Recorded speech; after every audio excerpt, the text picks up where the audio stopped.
What's up, everyone? Welcome back. We are doing a top 10 Stephen King book video today. Zach from Zach's Books is joining me. We have some things in common. We have some differences. So I think that it is going to be a fun and valuable conversation. Zach, thanks for joining me. Since you haven't been here yet, why don't you just give the audience an idea about who you are and what your channel's about, and briefly what you like to read? Thanks for having me. I'm Zach with Zach's Books, like you said. I cover a lot more. I'm a big fan with Stephen King. I do cover some more like horror, thriller genre stuff, some mystery stuff. I'm kind of trying to branch out from just Stephen King, but he is my top author that I really enjoy the most of. I do try and branch out to other things. Like I said, I'm currently doing a reading vlog with the guest list by Lucy Foley, and so I'm trying to get that knocked out and do some other stuff besides King. But he's definitely been my favorite author I've read so far. Yeah, and for the audience, you can get the link to Zach's channel down in the description for this video. If you like King, you're going to want to head over there and check him out. You know, Zach, one of my real primary themes on this channel is that I like to just read a lot of different stuff. I like classics and nonfiction, and I even like Dean Koontz and just all kinds of stuff. I like to make it a point to read a lot of different stuff.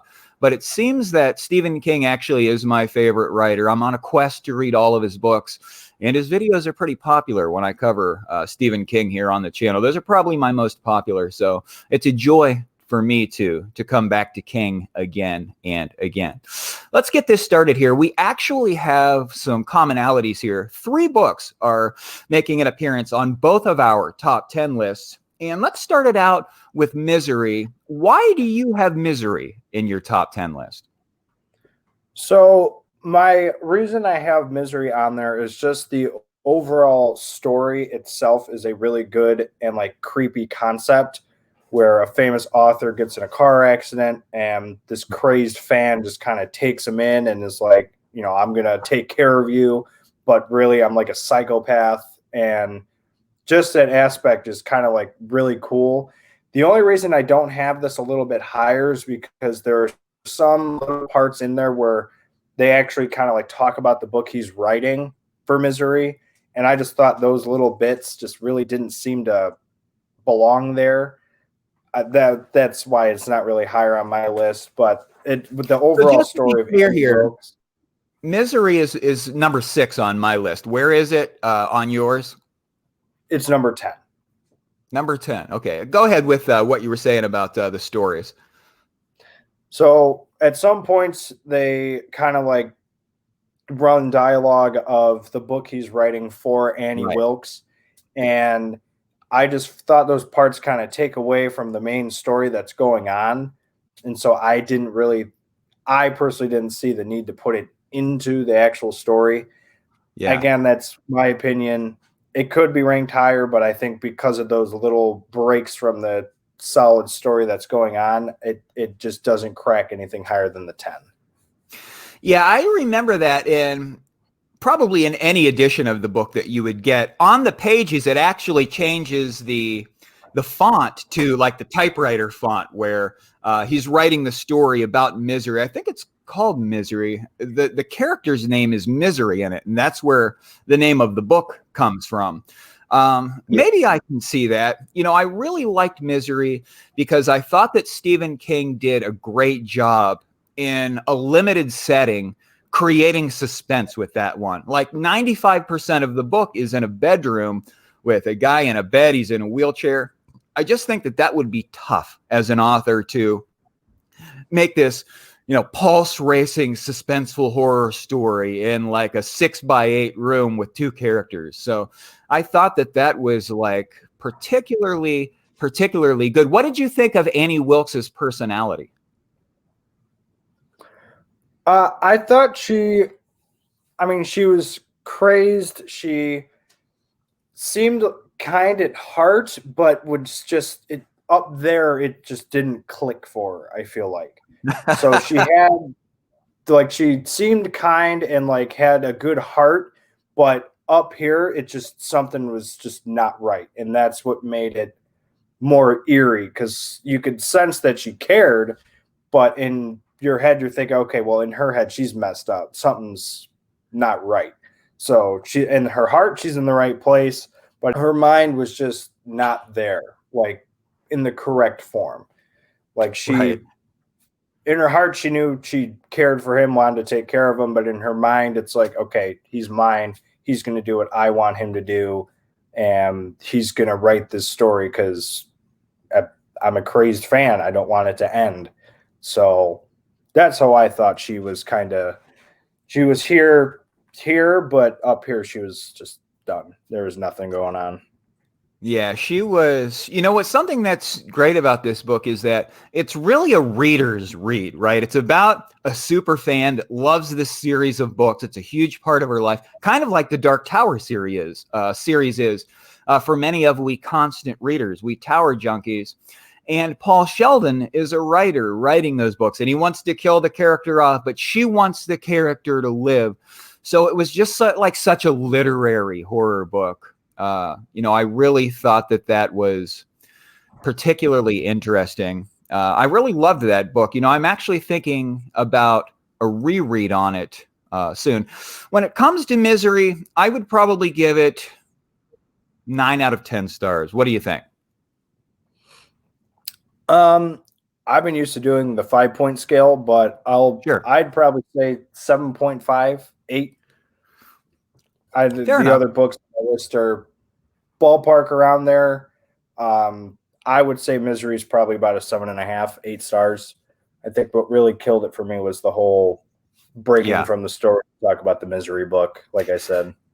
Yeah, and I didn't feel that way about it, but I can see the point that you're making because there was a lot of that going on in Misery where they would break away from like several pages or more where he was into this other story that Paul Sheldon was writing. So I can see that.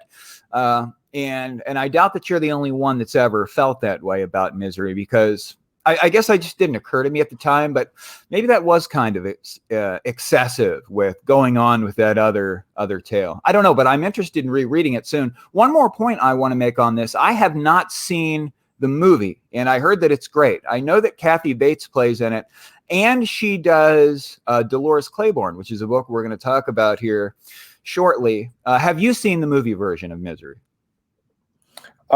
I've seen it all the way through, but it's been a while since I have. I've seen bits and pieces of it. Generally, what I tend to do when I read Stephen King books is if there is a movie part of it, I tend to just watch little clips from it just because I don't know, it just feels right.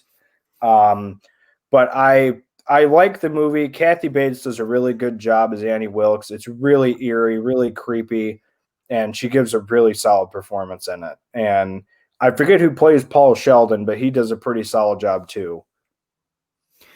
Yeah, I heard she's great with Dolores Claiborne. She's a significant piece of the Stephen King universe, having played not only Annie Wilkes, but Dolores Claiborne as well.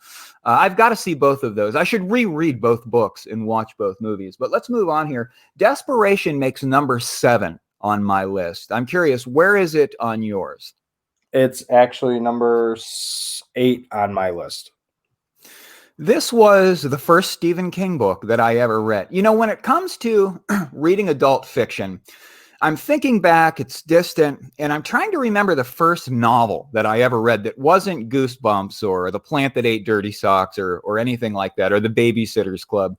And I'm thinking it was either The Firm by John Grisham, which just blew me away, or it was Desperation by Stephen King. I read both of those really early on, probably when I was a teenager, and I was surprised that Desperation was such a suspenseful story for me. I thought that it was just an incredibly interesting one, and it's kind of distant now. I can't remember specifically everything that I liked. I do know that I thought that Tack was a good villain in that one. He was a good antagonist because Tack in that book, actually, it's Tack that's killing the town. It's not necessarily the sheriff. The sheriff is just a puppet.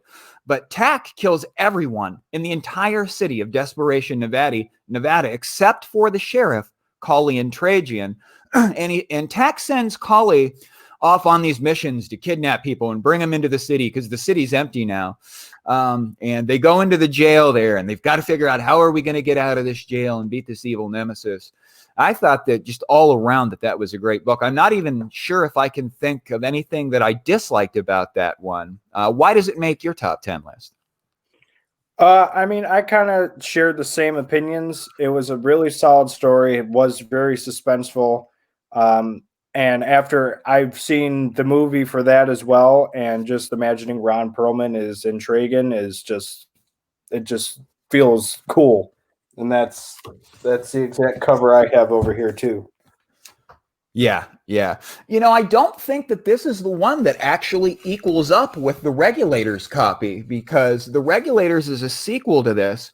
And I know that some people have this version where they put them like back to back, and it's like the image is shared, but I do not have that. These are like different from those ones. So I don't know if you know what I'm talking about here, but I'm kind of like disgruntled that I don't have the particular copies where it's like one shared image if you put them together like that. What's your Regulators? Do I have it? Do I have them backwards? Yes. Regulators is technically supposed to go in front. Oh my God, it is right. Holy moly. I put those backwards. Yeah, you can see there the tail of the little evil thing there at the bottom is actually going over. I don't know why I didn't catch that. I guess I just didn't look at it right. But yeah, you mentioned the movie with Ron Perlman. I watched that and thought it was a pretty good adaptation. What did you think of Tack, the antagonist? I thought it was a really good concept, with it being this kind of like evil spirit that kind of like can take over people, and it uses one source to feed and kill other people. It's really like nerve-wracking to like see like a person of like the law, like Intrigan, and seeing like thinking that he is a good person, but then deep down he's possessed by something. He's not an actual cop. And so it was kind of like cool to like read about like, okay, yeah, this guy's pulling me over. It's just a cop. What's it going to be? Yeah, no, you get in the car, you're hiding something. You've got weed, or I think he plants weed on somebody or two people. I think he does. The author he catches on the motorcycle, and then the couple, I think he also plants something in the back of their car too. Yeah. I think it was the same pound of weed. It's been a long time, but I remember that like toward the beginning of the book, there's the couple driving down the highway and there's a pound of weed in their trunk all of a sudden. But that was a great point. I think a lot of these literary points go over my head. I try to catch them when I'm reading a book, but it was the sheriff that was the last person around. The beacon of hope, the beacon of justice was the one that was going out and violating the people. So that's a great point that completely got by me. Of course, I was probably 14 when I read it, but yeah, that's pretty interesting. On this one, I would give it, we have to mention the Regulators here. Have you read the sequel, The Regulators? I have. The problem I had is I read the Regulators first. And so I don't know if there is like a specific way you should read Desperation and the Regulators, but I read the Regulators first because I wanted to read all the Bachmans before I got into King himself. And I had no idea what the hell was going on in the Regulators.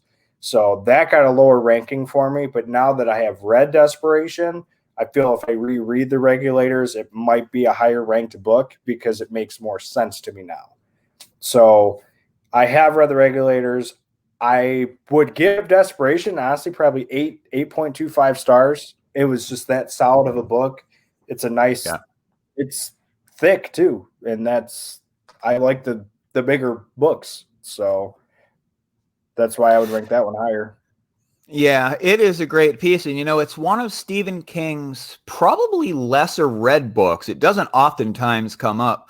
I would give it probably a good solid 8 out of 10. I thought that it was great. I wasn't as big a fan of the Regulators, the sequel. I don't know if maybe, like you said, I would have a better appreciation for that one going back through it, having read the Dark Tower series and everything. But I guess with the Regulators, I just wanted something really similar to Desperation. I wanted another Desperation, and it was like a very different plot with that one. I thought it was kind of silly, but let's move on here. Yeah, plays a role in that, but go ahead. That's about all that's similar. Sure.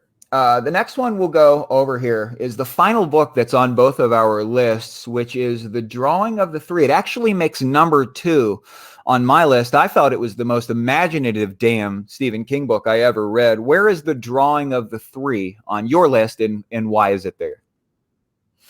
The Drawing of the Three, which I've got the original hardcover version. This makes number 8 on my list, or number 9. Yeah, number 9. It makes number 9 on my list. There were just other books in front of it that I really enjoyed more, but The Drawing of the Three is my favorite Dark Tower book because it introduces all the characters. Yeah, and Eddie Dean is probably one of my favorite characters that King has written about. I will say doing it with the audiobook, and Frank Moeller is probably the best narrator that I've heard with Stephen King books. Wow. And hearing him talk with the Dark Tower series is just phenomenal. That's why I think it kind of, for me, the Dark Tower series, which I think you and I might do, we might talk about the Dark Tower series again at some point. Yeah. But The Drawing of the Three was probably one of my favorites. What kind of made the series die down for me towards the end was what I would say with the audiobook is losing Frank Moeller for the last 4 books, including Wind Through the Keyhole.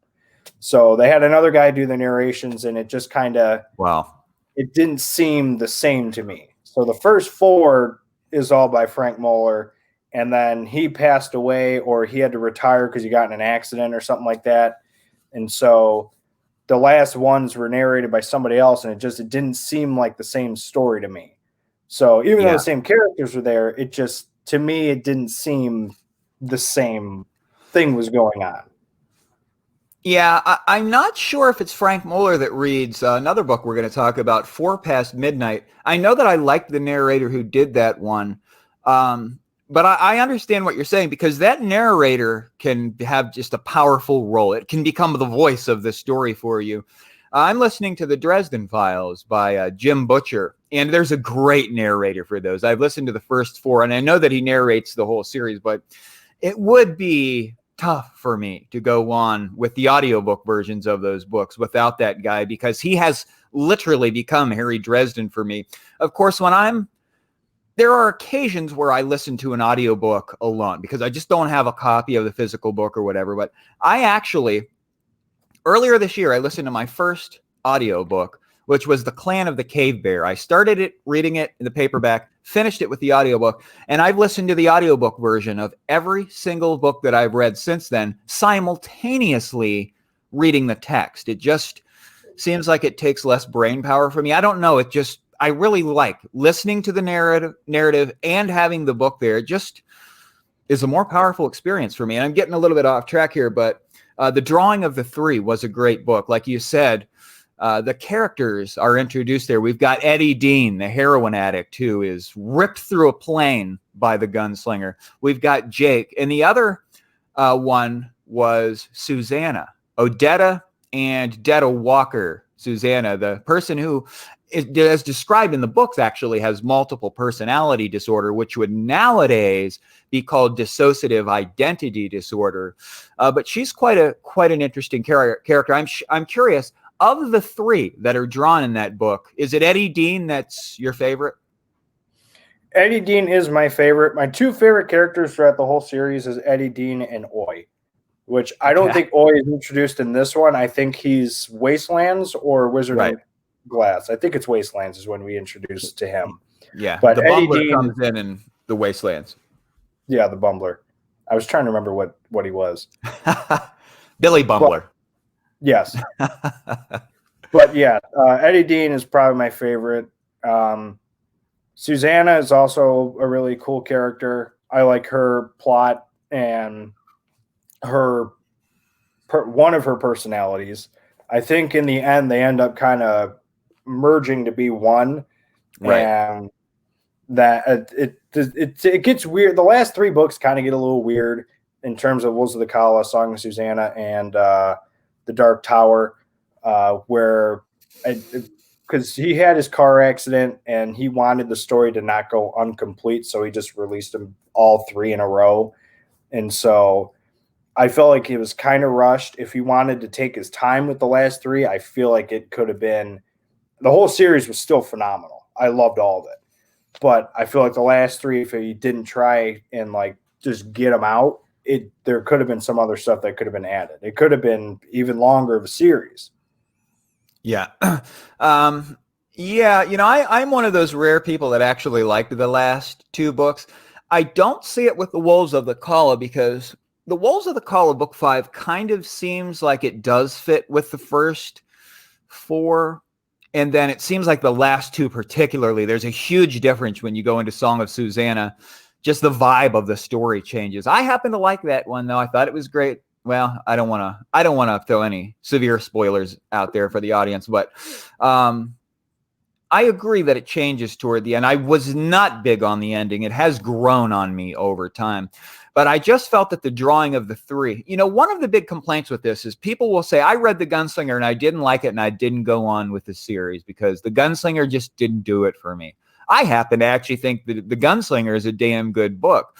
But with the drawing of the three, there's like an explosion in imagination and literary maturity with Stephen King between version 1 and 2. And I always try to encourage people, if you gave up on that first one, go one more. If you don't like it after the second one, you're unlikely to want to pursue it any further. But that second one is where it was at. And I give this one a perfect 10 out of 10. How do you rate it? I would have to give it 9. It was a really solid story. I really enjoyed it. I just feel like I can't give it that 10. I don't know why. I feel like when I reread the series, I'll probably jump that hurdle and give it a 10. But for right now, I just got to give it a 9 because I read it so long ago. It's been a while now since I read it. And sure. So when I reread it, though, I'm sure it'll jump up. Might end up being number 5 for all I know. Yeah, it's hard for me to give Desperation a perfect 10 rating. I remember that I just loved it, but it's been such a long time since I read it. I really would have to reread it to get a clear look at exactly what I think about Desperation. But The Drawing of the Three is actually my second favorite Stephen King book.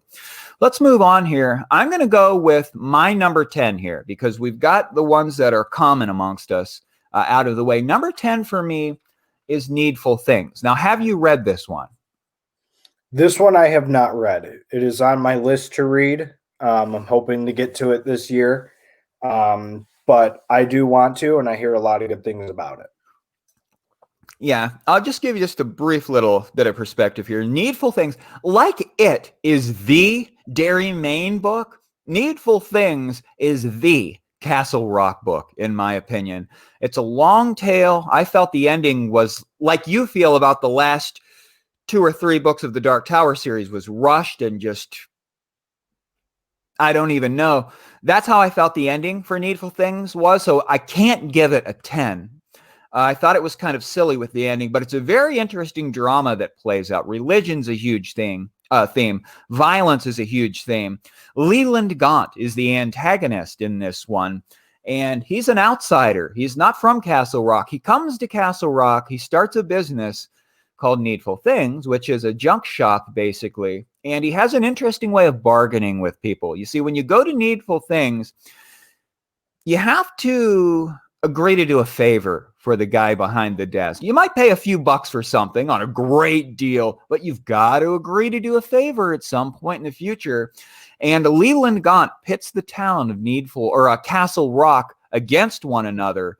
And it's a book full of mayhem. It's a very interesting one. I give it probably an 8 out of 10. It could have been far better if it wasn't for the ending with me. I'm curious, which Castle Rock book that you've read has been your favorite?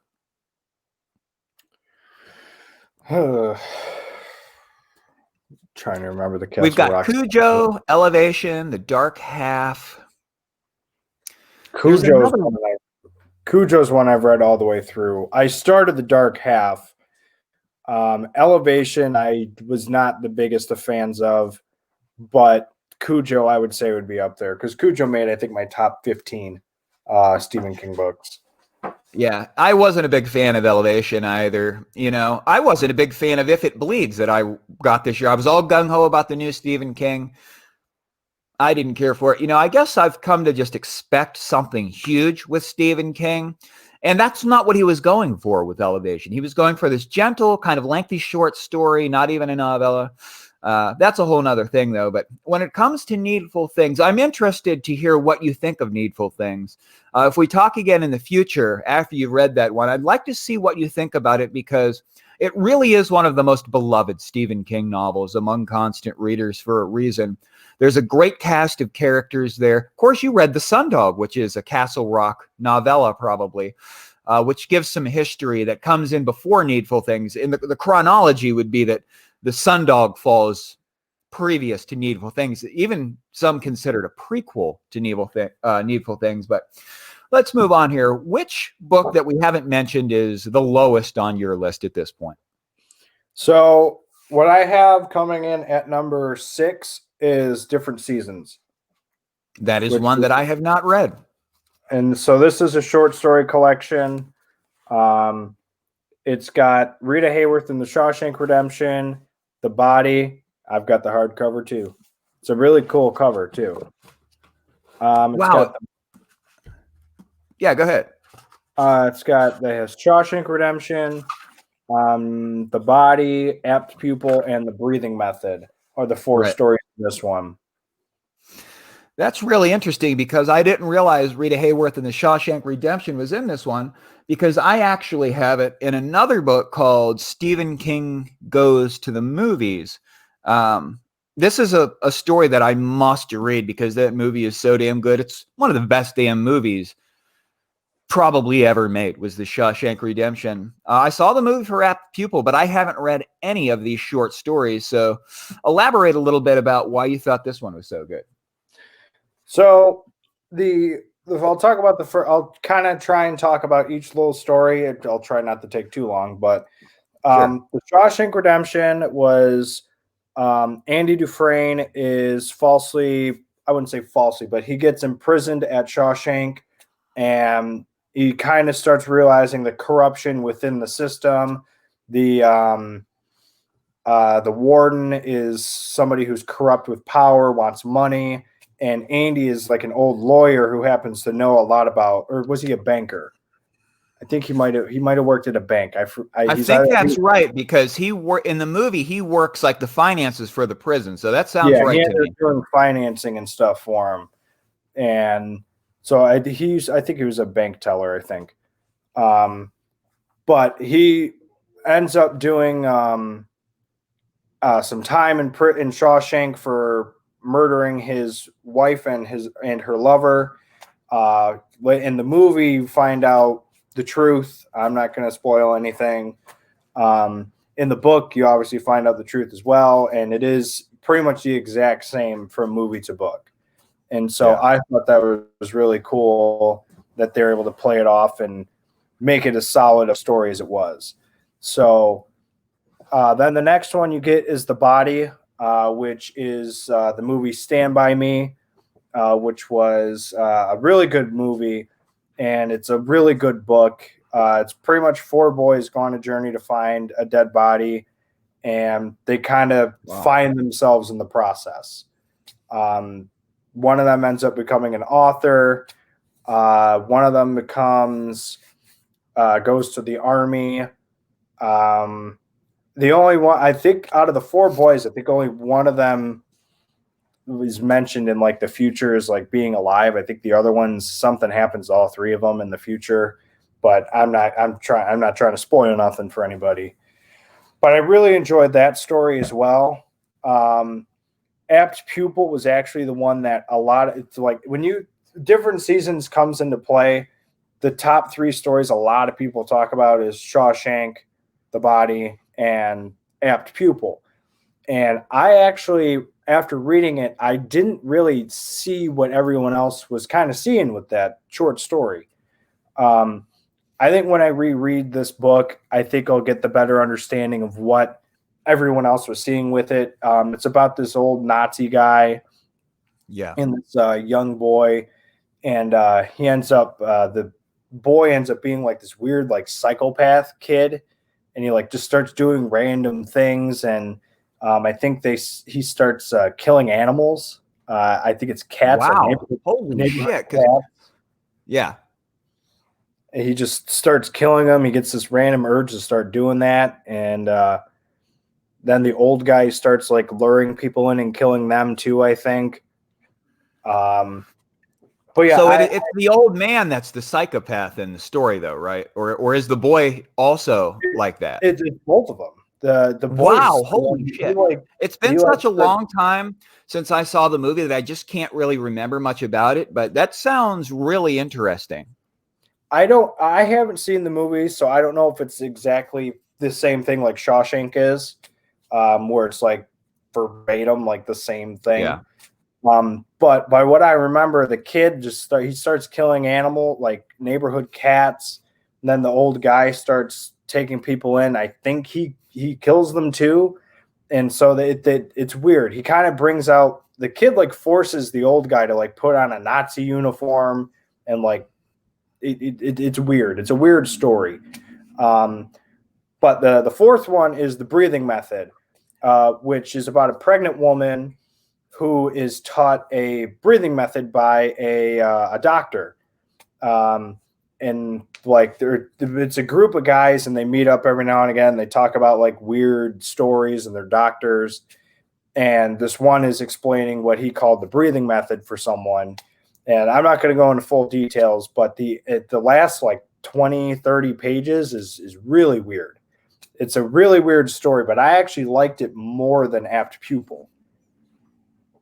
So is Apt Pupil your favorite story of the collection then? No, it came in fourth. It was actually my least favorite. I would say my favorite. It's a tough one because The Body and Shawshank are just such good stories. It's hard to pick between the two of them. I know that Stand By Me is like a movie that a lot of people just love that are constant watchers. I don't know anything about it because I've not seen the movie or read the book, but I really must get around to that one. Oh yeah, I mean, if you were to pick any of the stories. So if I were to refer to you to just read one story from different seasons, I would probably pick The Body. As much as I love Shawshank, I think The Body is it's a really good story, and it's got good details. It's like you're meeting with these group of boys who are, they're in, I don't know if they're exactly in high school yet. I think they're just in like middle school or junior high is what I think they reference it in this book, because back then it was junior high, but now it's middle school. Right. And so they're really good friends. They're kind of finding themselves with like what they want to do. It's a really good story. Overall with different seasons, I think I'd give it a 9. I think that's what I ended up giving it on my Goodreads as well. Although I think on Goodreads I gave it a 5, but just since we're doing a 10 point, I think I'm just going to do a 9.25, the same as Drawing of the Three. Yeah, it's one of the collections of 4 novellas, which is common for King. If It Bleeds, which I read earlier this year, was a 4 novella collection. 4 Past Midnight is a 4 novella collection. But it's just one that I haven't gotten around to, and I might just have to read that damn thing this year. It surprises me that the Shawshank Redemption story is in that one, because I didn't know that. I'd never even looked. But it's also in Stephen King Goes to the Movies, and that is one of the most beloved stories among constant readers. And I've just put that off for far too long. So I'm probably going to read 5 or 6 King books this year, including The Stand. So I might have to put different seasons in there, because of those novellas in there, 3 of them have been made into popular movies. And I know that, what was the other one that wasn't made into a movie called? The Breathing Method. The Breathing Method. There is like a film production company that has that, and it's been like being pushed back and forth and everything. No one's quite committed to actually filming it. But it would be interesting to see that one be made into a movie. Then the entire collection would have been adapted. You know, Stephen King's the most adapted author when it comes to cinematic movies in history. Did you know that? I did not, but I could have made a guess. And there's like no one's even close. No one's like even close. No one even has half the amount. I think Nicholas Sparks is like second with 11 movies. But yeah, no one's even close. And there's no end in sight to new movies as far as Stephen King adaptations go. I'm curious, have you read From a Buick 8? I have. I recently interviewed a guy that wrote with Stephen King. What did I do with it? Okay, I moved my books around here. Here it is. Gwendy's Button Box. Richard Chismar authors this one. Have you read this one? I read Button Box and I loved it. Magic Feather, I was a little bit indifferent on. Okay, so what they're doing is Chismar wrote the second book in this trilogy without Stephen King. The third installment's going to be authored by both King and Chismar. It'll be Gwendy's trilogy. And I don't know why I started talking about this because I forgot my point, but I forget why I even mentioned it. You were talking about Buick 8.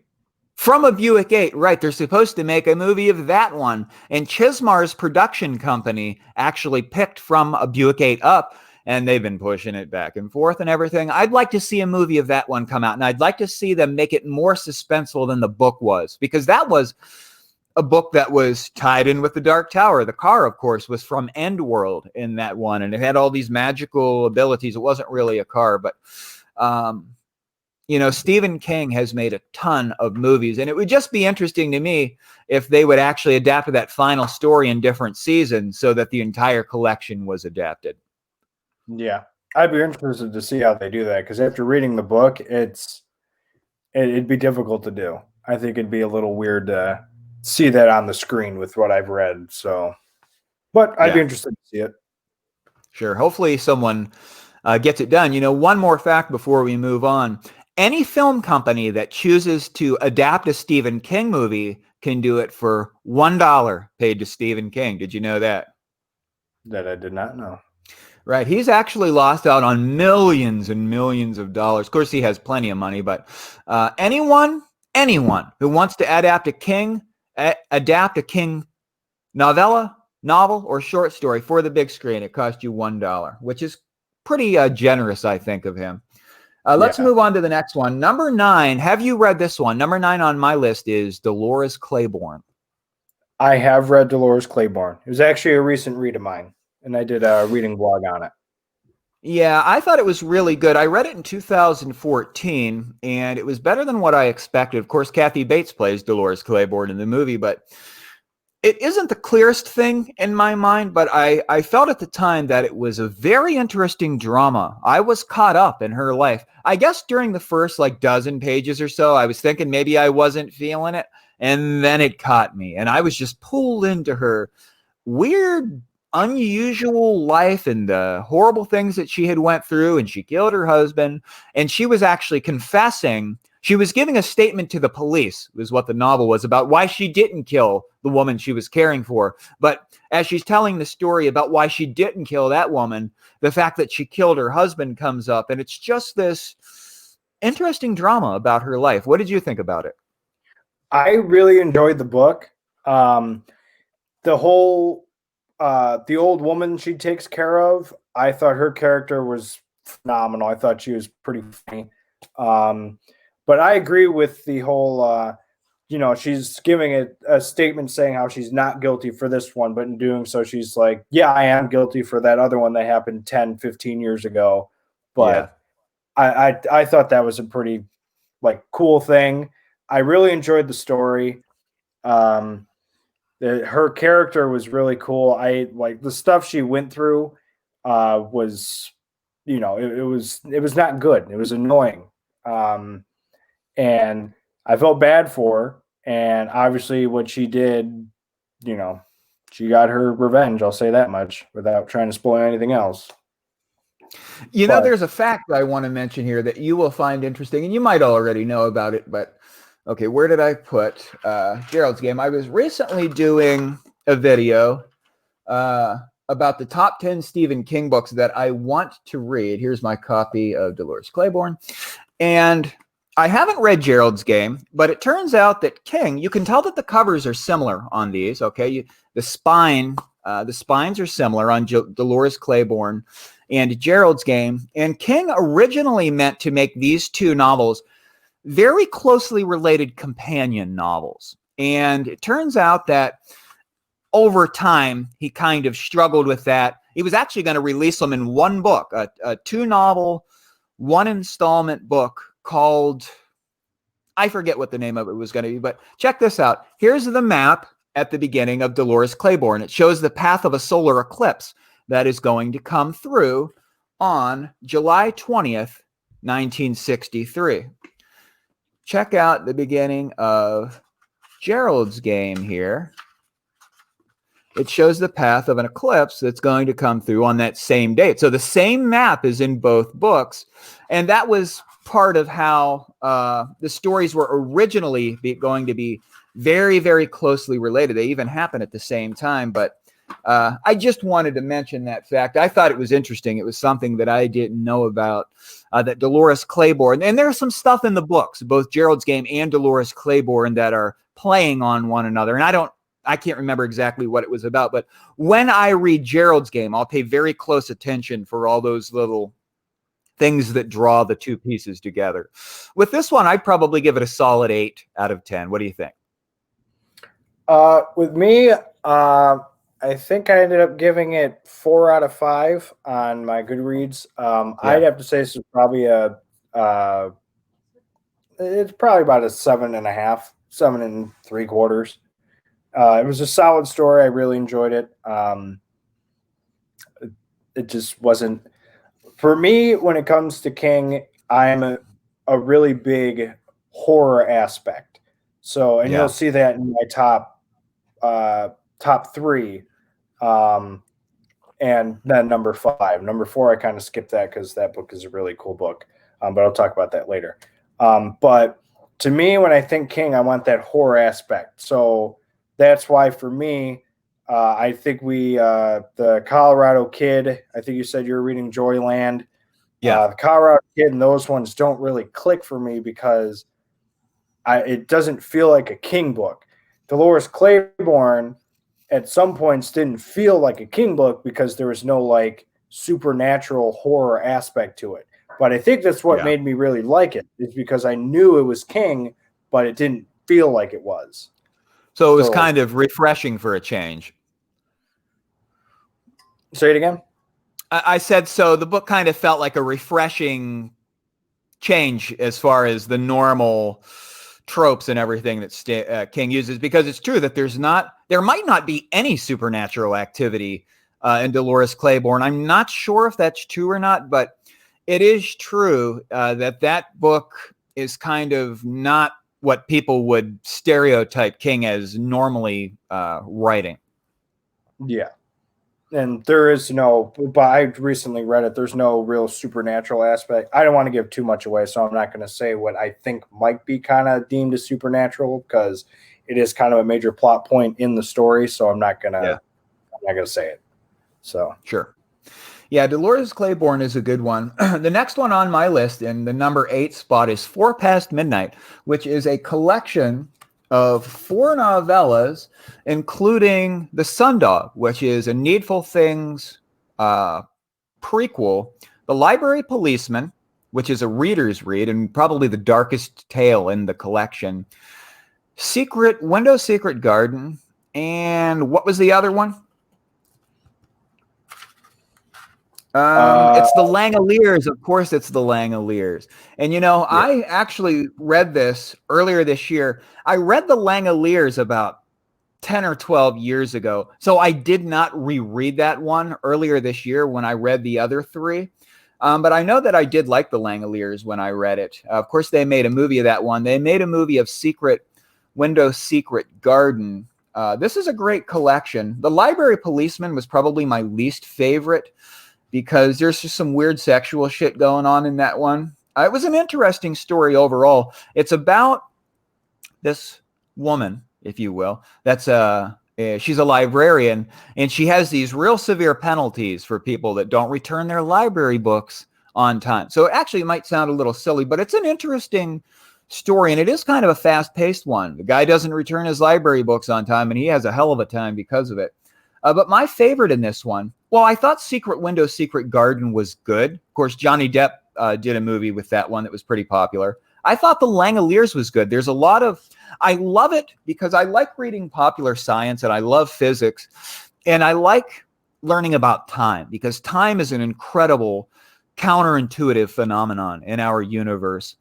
And I like it when authors bring time into their novels, which I'm going to talk about with my number 5 book, 11/22/63, which is a time travel novel. But The Langeliers is a time travel novel where they're going through these time rips, trying to get back to where they should be. I thought it was good, but I liked the Sundog the best because I thought Pop Merrill was just a very interesting character. He was a bastard, I thought, but I liked his greedy, penny-pinching, disciplined attitude. I liked some about him, and I disliked some about him. And I liked the fact that there were like ghosts and all this weird stuff going on. I just thought it was a good story overall. I expected going into it that it would be my least favorite because it's usually people's least favorite of the collection. And I thought it was great. So perhaps that kind of really elevated my opinion. I expected it would be a tough run, but I just loved the book. And I liked the fact that things that are going on in there kind of prelude needful things. What did you think of the stories that you've read in this one so far? Because I know you haven't completed it yet. I read the Langeliers and the Sundog in this one, and I liked both of those stories. Both of them are really solid. Langeliers I thought was a good one. It was a little lengthy, but I thought it was a really solid story. But Sundog I actually think was my favorite out of the two as well. The whole creepy aspect of like the camera taking a picture and like the dog's just like getting closer and closer and closer. Right. And I just thought it was a really solid story. I am anxious to read the other two. I have seen Secret Window with Johnny Depp. I thought it was a pretty solid movie. I'm hoping that the book is as good or better. But the Library Policeman, I actually have not heard a lot about, but I have also heard that is one of the better short story collections for Past Midnight in general. I think is one of the better ones that I keep hearing about. So I'm hoping it's good. Yeah, and it is good, and it's such a great one. It's my favorite 4-novella collection. Every one of the stories in that I thought were just solid. And I know that some authors can struggle with the time travel thing. It can be tough from what I understand. I actually really liked the third Harry Potter book because I thought J.K. Rowling did good with the time traveling that's going on in that one. Have you read any Harry Potter books? I'm just curious. I have not. I made the attempt when I was in school just to try and see if I can like it, and I couldn't get into it. The movies I thought were okay, but the book I don't know. I got through maybe 50 pages of the first one, and I'm like, I can't do this, and I just kind of stopped. Yeah. Well, that's one of the great things about art. And some people don't get this. I see a lot of arguments people have about literature is that a book, like a painting, will be very much so enjoyed by one person, and another person might enjoy it maybe somewhat, and then another person thinks that it's just a horrible old painting, and so it is with books. And I think that that's one of the great things about literature is that just like with a song, sometimes with a song, you can find something in it that the author didn't even intend with the lyrics or with a riff or whatever. And that's one of the great things about a novel as well, is that you can experience it in your own way, even if it wasn't intended by the author. But, Harry Potter's not for everyone. And I thought that I wouldn't like it, but I actually do. And Harry Potter is really beloved by Stephen King. He works Hogwarts into Joyland, but he makes mention of Hogwarts and Joyland. And of course, he brings the Harry Potter world into his Dark Tower series with the Wolves of the Kala and the Dark Tower itself, which I'm sure you probably already were aware of that stuff. But what were we talking about here? I got off on Harry Potter. 4 Past Midnight. It's a great book. It's my favorite 4-novella collection. I give it probably a strong 8 out of 10. And I'm interested, like with Needful Things, to see what you think of the other 2 that you haven't read once you complete that. So let's take a look at which one's next on your list. So the next one I have is number 6, which this was the very first book that I ever read by King full way through, and that it's The Long Walk, which is a Richard Bachman book. So which King book did you give up on when you first tried King? I had read, honestly, almost like 5 or 6 of them. Wow. I had started Dreamcatcher, stopped reading that. I had started The Shining, I stopped reading that. Blissey's Story, I started reading, I stopped that. And this was like when I was in high school, right? And I really wanted to get into it, and I didn't. And so I didn't start getting into it until recent, like 2019, like the end of 2019 is where I started getting more into it. And I figured I want to start with the Bachmans. Obviously, Rage is the first Bachman, but that's out of print. And I didn't have any Bachman books at the time where it's got the first 4, and I didn't read it. And so I was able to find The Long Walk, and I'm like, well, let me give this a read and see how I like it. And I effing love this book. It is phenomenal. It was in my top 5 for the longest time, and I've got 3 paperback versions and then a hardcover without a dust jacket. I have 2 paperback versions. You know, them damn things go for a lot of money. People were selling like a used paperback of that for like $50 on eBay. I was like, damn, that's crazy. Yeah, no, it's a very high price. But so what was the other reason why I can sure go ahead. No, go ahead. I should interrupt you. The other reason why I could see why those would be priced expensive is because Rage is in it, and with it not being in print, I can kind of see it. But still, $50 for a paperback, unless it's signed, that's. But yeah, The Long Walk, actually found a version of Rage that's just the paperback. Over $3,000 damn dollars, and the bids are still going up on that paperback of Rage. You know what I actually thought about doing is buying a French version of it, because it's only like $40 for the French version of Rage as a paperback. Of course, I don't read French, but I'm definitely not going to try to spend thousands of dollars on a damn beat up ass paperback book. I'd love to have it though. But go ahead with The Long Walk. Yeah, I read this. Just no audiobook. I just decided to read it one night. My wife can testify throughout the day. I was trying to figure out which one I wanted to read because I'd gotten a bunch of them. And I was really debating on how I wanted to start my Stephen King journey.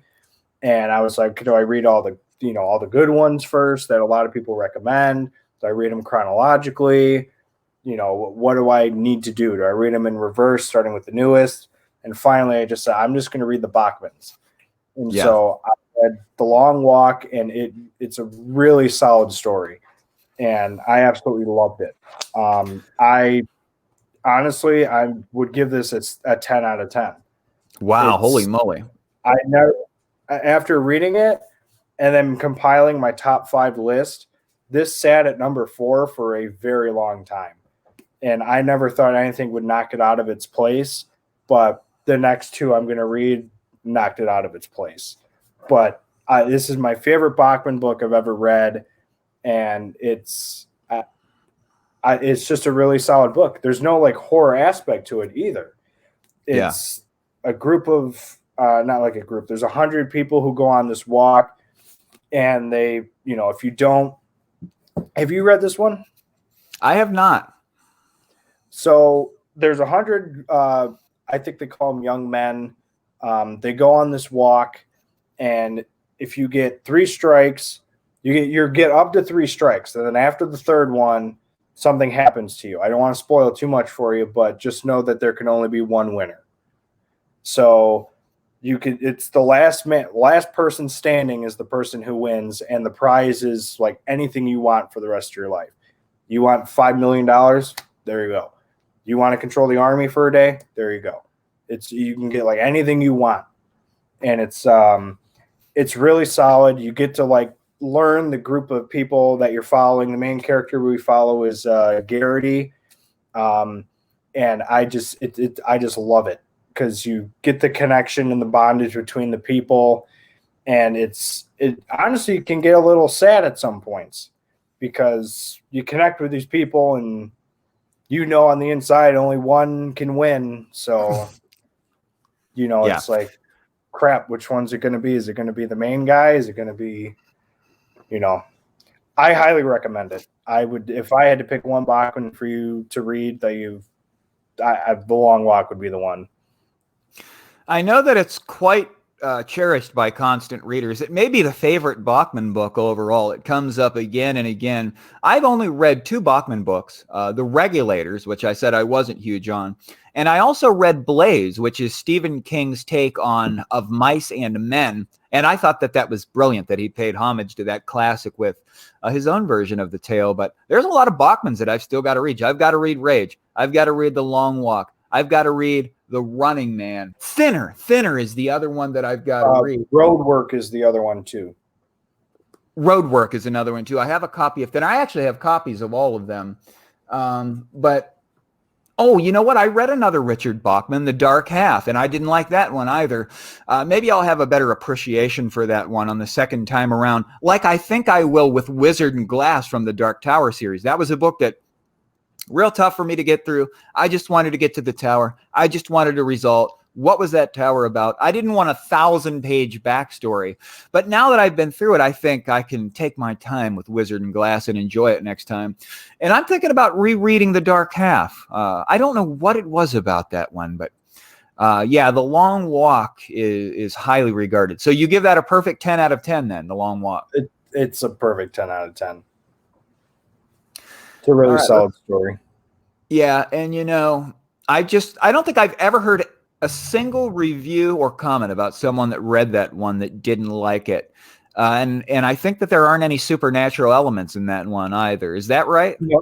It's all natural.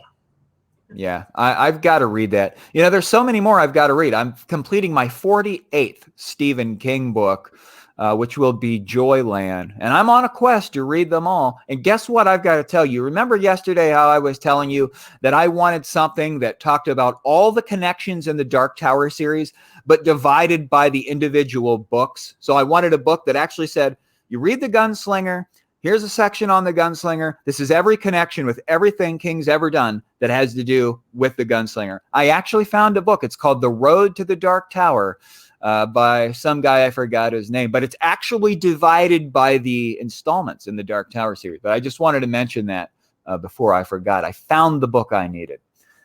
So let's move on with my number 5. And this is one of the favorite books by constant readers, period. Flat out, people love this book, 11/22/63. This one's a time travel story about a man that goes back in time in an attempt to prevent the John F. Kennedy assassination. I don't know what I did with my copy, but it's a long book. It's one of his longer. I read it in 3 days, and it's a long-ass book. I just thought it was brilliant. Stephen King has, I don't want to say it's an obsession with Oswald and the JFK assassination, but it comes up in a lot of his books. If you keep your eye out for that, you'll see it coming up consistently in King's book where there's a mention of John F. Kennedy or Oswald or something. And he went so far as to write his own damn book about it, a massive tome.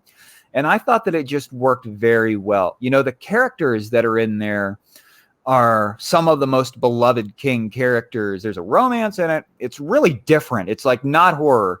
Well, there might be a horror twist on it, and there's even homage paid to some of his other works like It. And I don't want to spoil the Easter eggs for everyone, but keep your eyes out for the eggs in that one.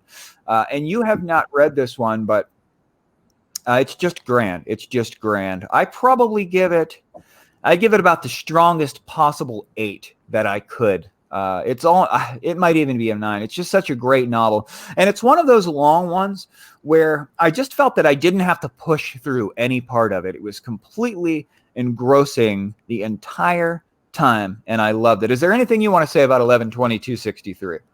It's on my to-do list to read.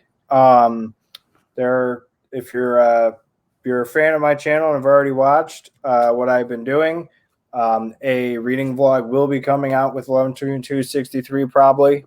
But it's a book that I definitely need to read, and it's one that I've put on a couple of lists to read for like months and stuff like that, and I keep putting it off because I don't know why. I just haven't read it. That and Under the Dome. Those are two big ones that I want to try and read, but I just keep putting them off. And I don't know why, because I've read The Stand, and so it's not like the size is staggering to me. I've read a book that thick before. So I just haven't done it. I don't know why. I would strongly recommend committing to 11/22, as well as I would Under the Dome. They're great. They're both great books. And the Under the Dome I'm going to talk about here shortly. But 11/22/63 is just magical. And here is something for those still watching and for you. When you read the book, there's something about the ending, okay? And if you want the alternative ending that King wrote, you can find that on his website, which is an interesting fact. I still haven't read the alternative ending, but when I reread 11/22/63, I will read the alternative ending along with it. And it's a very perplexing ending. So I'm curious what that alternative right that Stephen King did was all about. But give us the next one on your list. So now I'm cracking the top 5. And coming in at number 5 is Christine. I thought this was a really solid story. The book does more justice with the friendship between Arnie and I can't remember the other kid's name. He had a buddy, right? Yeah, I always forget his Dennis. Between Arnie and Dennis in the book, it's just way more like impactful than in the movie. I also really love the car. The 58 Plymouth Fury is a beautiful car. Yeah. But the whole story is really solid. The whole, he's good friends with this kid and he gets this car and then everything just changes. I feel like that's also, kind of a more in-depth look with how some things are in actual, worlds and society, where, you're going with something, then you get something and then you branch away from everything else.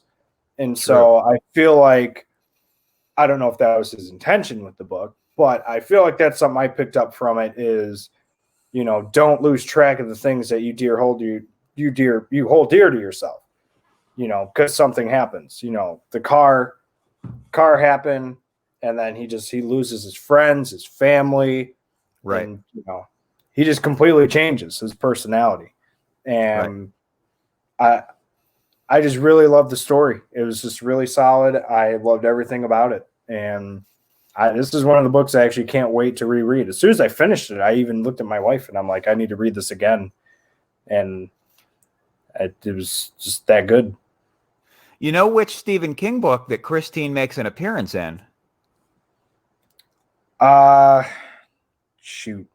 No, it's actually number 1 on your list. Christine makes an appearance in it, and maybe it's been a while since you've read it and you missed it. But if you ever reread that, keep your eye out for Christine because she shows up for more than a page or two. It's pretty interesting. There's a lot going on with it, and we're going to talk about that. But Christine, I thought, was a decent book. It's probably somewhere in the middle of all the King books that I read. I do remember that by the ending of it, I felt it was a little bit lengthy, and I just kind of wanted to get through it. I thought it was an interesting story overall, and I like the fact that Roland, there was a character named Roland in that was the former owner of the car. And, the car takes control of Arnie, and the car changes him. And overall, I thought it was pretty good. It doesn't make my top 10. I would probably give it maybe a 7 out of 10 stars. What do you think?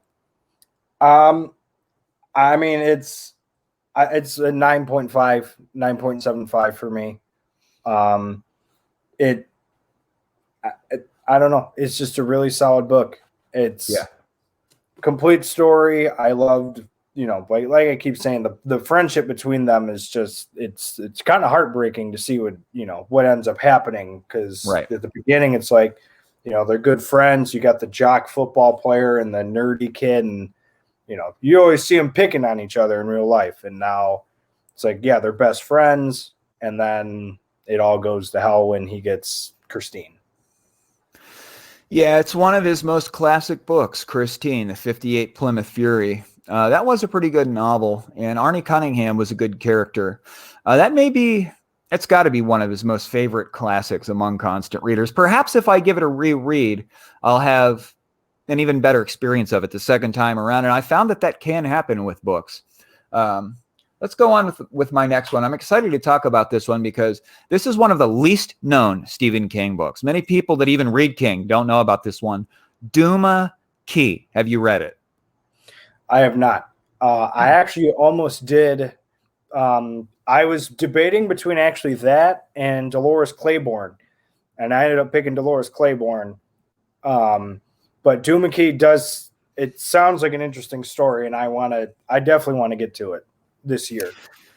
Yeah, it's a horror story. It's one of my favorite King. And it's about the fictional Floridian key of Duma. This is the setting for the book. And there's this guy named Edgar Fremantle. He's the main character. He's got money. He runs a construction business. His arm gets taken off in a construction accident. And he goes down to Duma to do some painting. He has a strange desire to paint.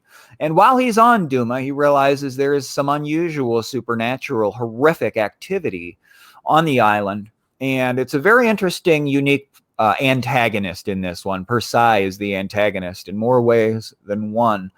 And I just thought it was really good. It's just something so unlike anything else by Stephen King. Wireman is the coolest Stephen King character. And I thought it was a good book overall. There's no need to go on about it. I highly recommend it. It's one of the books that I recommend to people if they just want to try a Stephen King book. I say go for Duma Key. It's such a great book. I highly recommend that you pick it up. And it's one of his longer ones as well. I give it probably a 9 out of 10. I thought it was just fantastic. Which one is next up for you? So next up for me is the last non-horror book I have, and that's The Green Mile. Yeah. I absolutely love this book. I absolutely love the movie. It's incredible. The movie, John Coffey's character. If you have not read this book, I don't want to spoil that much for you, but it's very touching. It's this giant black man is found holding 2 dead girls and is immediately accused of murdering them. He gets put on death row, but he's got something wrong in his head, so he can't really say I didn't do this.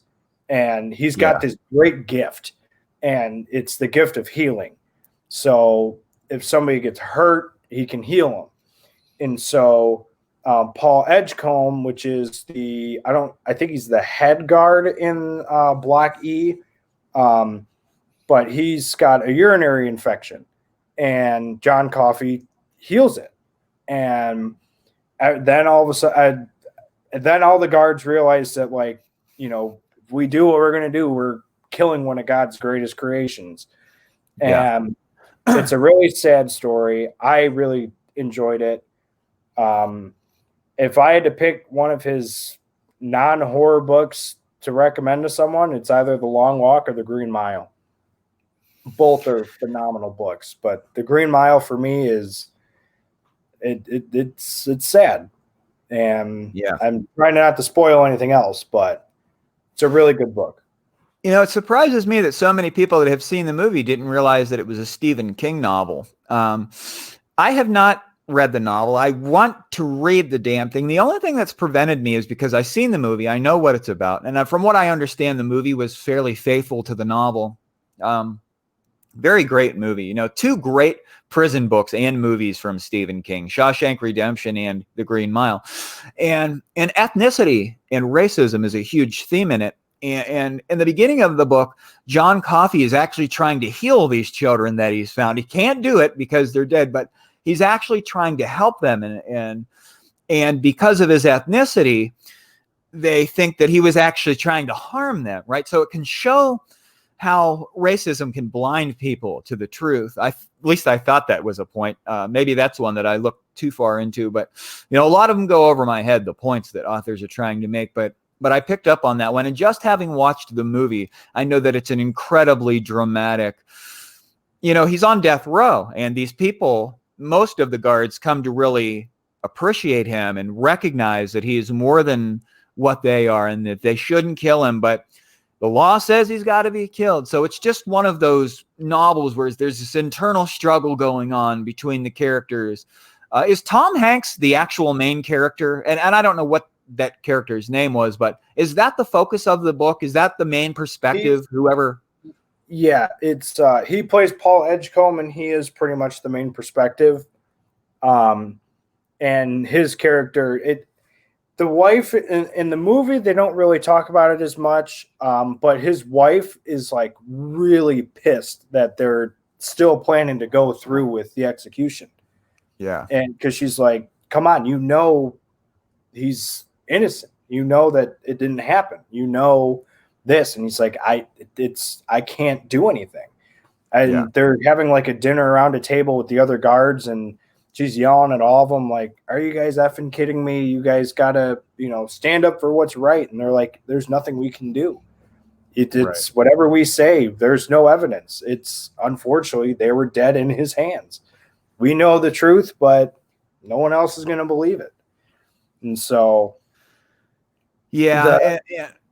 Go ahead. The two dead girl situation, he was trying to heal them, but they'd been dead for too long. In the book, Mr. Jangles, which is the mouse, gets stepped on by Percy, which I really hate that character. Right. Guy was a total douchewagon. Right. But he ends up saving Mr. Jangles, who gets stepped on. And the whole book is just a phenomenal read. I couldn't put it down. I wanted to keep reading it. Another one of those books where as soon as I was done, I was like, I got to reread it again. It's just that good. Another theme that is there in that book is that sometimes in life you'll be presented with a situation where it's like you're being forced into doing the wrong thing, or something that's just extremely difficult, and you just got to go through with it. You just have to go through with the damn thing. And it can be tough when those kind of things come up. And that's what the Tom Hanks character experiences in that, where he's in this fucked up situation, and it just really adds to the drama in that book, I'm sure. It certainly did with the movie. Which prison movie would you say, or which book would you say is a better prison book by King, The Shawshank Redemption or The Green Mile? I feel like they both hit different notes for me. Shawshank kind of depicts like what you'd see with like typical prison stuff. The warden is a real a-hole. He's trying to get as much money as he can. And Andy Dufresne is just, wrong place, wrong time. And he's helping it all kind of go together so he can try and see if he can help himself and see if the warden might change his mind and not give him life in prison or let him go. Whereas The Green Mile is just, it's just a sad story. Because it's not revealed until later on in the book and in the movie, but you got this strong feeling in the beginning that it's like, there's no way that this guy could have done anything. And then when it is revealed, it's just like, it's a gut punch, because it's like, okay, well now it's, the truth is out, but are they going to be able to do anything about it? Right. And I don't know. They both hit kind of different notes. If I had to recommend one movie to watch between the two, I personally think Shawshank is a higher lifting movie, where The Green Mile is something where it's going to tug on your emotions a lot. So if you're willing to sit and cry for a little bit, then The Green Mile. But if you want something where, overall, I would pick The Green Mile, in my opinion. It's a long movie too. But it stays really true to the novel. After reading that and then watching the movie, it's a really good adaptation. Yeah, it stays true to the book, and that's one of the reasons that Shawshank is so good, is that they really tried to get the story like it was in the book, and it played out well for both of those movies. I think it was the same director for both of them. No, that's interesting. That's an interesting fact. I wonder who did direct that. You know, they were both powerful movies, such powerful movies. Many people think that Shawshank Redemption is one of the best movies of all time. I'm actually doing a Stephen King biography that's going to show on my channel here, hopefully within the next week. And I was doing some research that I think that the Shawshank Redemption won like 28 major awards out of 47 nominations. It like swept all these different awards that shows and all this stuff. It was like crazy. A lot of people, even people that aren't like Stephen King readers, put that up there in the top movies they've ever seen. So, you know, it's pretty good. I know on IMDb, it was like in the top spot for a very long time. I think it might still be in the top spot. I think it's got the highest star rating of all the movies. Yeah, powerful movie, powerful. You know, dramatic in a little bit different way than The Green Mile is, but both of those stories are just literary gold by Stephen King. Of course, The Green Mile is a novel, and Rita Hayworth in The Shawshank Redemption is more along the lines of a lengthy short story, but nonetheless, both are great. The third one here for me, the third best damn Stephen King book I ever read was one that was unexpected for me, Under the Dome. I read it in 6 days. Until I read it, it was the longest damn book I ever read. 334,000 words in Under the Dome. And I don't think there was any part of that book that lacked suspense for me, which was really surprising. You know, I've read a lot of long books that weren't suspenseful all the way through. I've read a lot of long books that I gave up on somewhere because I just wasn't into it. But Under the Dome was great. You know, it's about this city. Have you read this one? No, you haven't read this one. It's one you're thinking on. It's about this city I've read the first couple of pages. You know, it's interesting because King wrote the first couple of pages when he was a teenager, I think, and he sat it down. He said that the idea was too big for him at that time, that he didn't have enough experience. In the beginning of Under the Dome, there's this scene where the dome comes down seemingly out of nowhere on the town. And there's this beaver that's cut in half by the dome. King actually wrote that when he was a teenager, and he shelved it, put it away for many years, got it back out when he was when he had more experience later on in life, and finished the story. But it's just such an incredible story. You know, it shows you that when this town's cut off, all of a sudden mayhem starts going on. People that are like criminal minded inside the town realize that there's no outside influence that can play on what they do. The governmental system inside the dome is corrupted by a man named Big Jim Rennie. He's like a councilman that decides to take on the mayorship, basically. And he's a methamphetamine addict, and they're making drugs and all this shit. And it's just crazy what's going on in Under the Dome. It's a very action-packed book. I know they made a television show that was a different plot than the book. I hate it when they do that shit. It's like the Dark Tower movie, whole different plot. Loosely connected to the novel, but Under the Dome, it's been some years since I read it, so I can't really elaborate too thoroughly on it, but I'd give it a 9 out of 10. And it's also, along with Duma Key, it's one of the books that I would recommend to people if they want to just try a Stephen King book. I would say go with Under the Dome.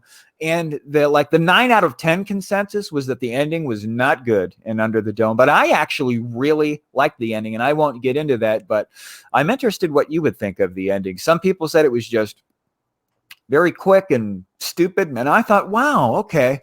Well, how could it possibly have ended? I thought at the end, what explanation could there have really been for this dome? And I thought the ending was like spot on. It explained it well, I thought. Is there anything you want to say about this one? I've heard some things about the ending. And the biggest thing I always hear with like King is his ending abilities. The way how he ends his novels are not always like what everyone always like wants. It's like the whole story's good. He gets to the end, and a lot of people are like, the hell did I just read? But that ending was not good.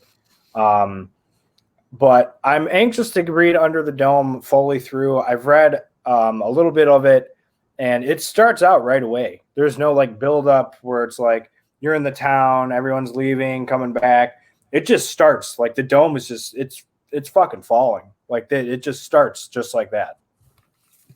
Yeah, that is true. And it's very impressive because 334,000 words is like a long ass novel. You know what I mean? I was actually looking to see if the very first sentence is where trouble starts, and it turns out that it's not. But it is true that trouble starts right at the get-go with this one. And it's very like just there's so much crazy shit going on inside this town when it's sealed off from the rest of the world. And I just thought that it was an incredible book, and it's one of the best damn books I have ever read. Until I read it, it was the longest I've ever read. It's just an incredible piece of literature, I thought. Which is the next one on your list? So the third best one I've read is Pet Sematary. And I need to read that. This is a really, really solid book. I love it. And the cover, the original cover, I've got that one too, and it's wonderful. The book it's phenomenal. It's 10 out of 10. I'm just going to get that out of the way right now. It's a really solid story. If you haven't read it, you yourself would probably know the plot, at least, there's, right. It's really, how do I describe this? It's got really scary aspects to it. It's got really creepy eeriness to it. The whole plot of the whole Pet Sematary thing. Judd, the farmer that lives across the busy road. Judd Crandall, that's his name. His character is really good. Fred Gwynn played him in the movie. Yes, I absolutely love the movie. They casted him perfect. His accent is phenomenal. The whole plot itself is solid. There's this ancient burial ground, Indian burial ground, and he's pretty much telling him, the whole. It's kind of like an addiction. It's you bury it up there, and it somehow always finds a way to draw you back in to go up and use it again.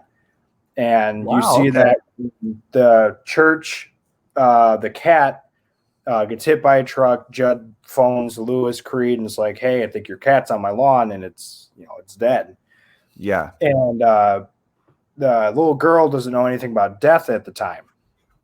And so it's kind of hard to explain it to a child, like, it's not coming back.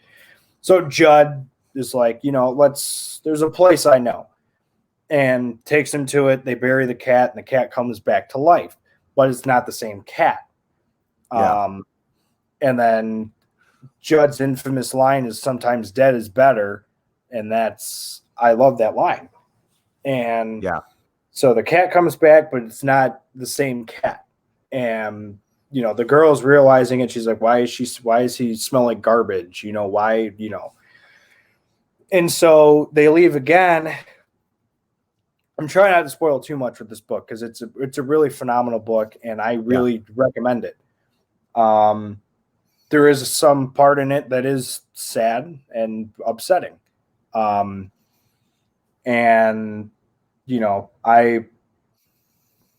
It's a solid 10 out of 10. It's another book I kept telling my wife that I need to reread because of how good it is. In all honesty, my top 3, and I know I said this was my top 5. I didn't think anything was going to break into my top 5, but this top 3, it's hard to break this top 3 for me. And I don't think based off of, and I feel bad because I read so many good ones in 2020. I'm like pissed at myself because it can only go downhill from there. But I think there might be a couple of sneakers in there, like what you had with, Duma Key. You've got that highly rated. 11/22/63. Ooh, that's something else. That one and Under the Dome, those might squeak in up here. Right. But Pet Cemetery is such a solid story. I love it, and I highly recommend it. If you want to go full on horror, you want to hear everything that's bad, then I would do Pet Cemetery. It's such a good book. You know, I saw the movie some years ago, many years ago now. Fred Gwynn played that guy that you were talking about. He played Herman Munster as well. I don't know if you're familiar with that old show, but he was such a great actor. But a lot of people don't realize, and I didn't know it until recently when I was investigating for a video, that story was based on Stephen King's life. King got a job teaching English, and he moved his family to this house that was close to like with a road with a lot of traffic on it. And daughter Naomi's cat got hit and killed. And there was a pet cemetery nearby. If you look at the cover, cemetery is obviously misspelled here on the cover. Sematary, Pet Cemetery. And there was a sign, like there is in the movie and in the book, that says Pet Cemetery as you're going into the Pet Cemetery. And that was a real sign that was on the real Pet Cemetery out behind Stephen King's house when his family was younger. But also in the book, there's this scene where the little boy almost gets hit by a truck. It's like one of the big scenes and that was actually Joe Hill King. His son was almost hit by a truck. So a lot of events that played in one day in Stephen King's life. He ruminated on that stuff and came up with Pet Cemetery. And it's interesting to me that you said that, because I didn't realize that the cemetery, of course, it's been a long time since I watched the movie, was like an addiction. Now I want to read that damn thing. I may make it the first King book that I read this year. I'm curious how that plays out, because I just didn't realize that was an aspect of it, the whole it drawing people in and everything. Of course, I knew the cat went there and the cat came back bad, but I didn't realize that it was like an addiction drawing people into it after they put an animal in there. Okay, so you've got two more left. I've got one more to go. So give me the next one on your list. All right. Number 2 for me always comes up as a controversy with me, because I'll just say it's The Shining. And I always feel controversy whenever I mention this. The Kubrick movie is one of my favorite movies of all time. And people who have read the Stephen King book, there we go, look at that. Got both of our covers going. Same copy. And a lot of people, it's kind of like how do I describe this? It's like picking a favorite team when you live in the city that's got 2 teams, like Yankees and Mets. Like, you have to pick one. You can't pick both. Yeah. And that's kind of how I feel with this. It's like you either like Stephen King's version of the book or you like Stanley Kubrick's movie. And I'm someone who I fall right in between. The book is phenomenal. It's a really creepy story. The hotel pretty much coming to life. The descent of Jack with his alcoholism, and it's a really good book. And the movie by Kubrick is also really solid. I feel like Dr. Sleep kind of fixed a few things for King fans with The Shining. Because obviously in The Shining, the movie ends differently than the book in terms of Kubrick and King. King actually said in an interview, King's version was hot because of how it ends, and the Kubrick thing is cold because of how that one ends. I'm not going to spoil anything. I actually haven't seen the movie. I do know something about some differences, but carry on. A lot of people, I mean, I'm just a fan of both. The movie's really cool. I watched it a lot when I was a kid, which I know that sounds bad to say because of how bad the movie is, but I watched it a lot when I was younger. Whenever I'd go visit my great grandma, she always had a VHS of it, and I'd always put it in and watch it at least 5 times while I was up visiting her. Yeah. And it was such a good book. That's when I knew that I really enjoyed Stephen King, even though that movie had little to nothing to do with Stephen King. But a lot of people said that the book is better. The book is better. And when I finally read the book, I was like, I'm torn because both of them are really good. Yeah. So it's hard to pick, your favorite. And the book is really solid.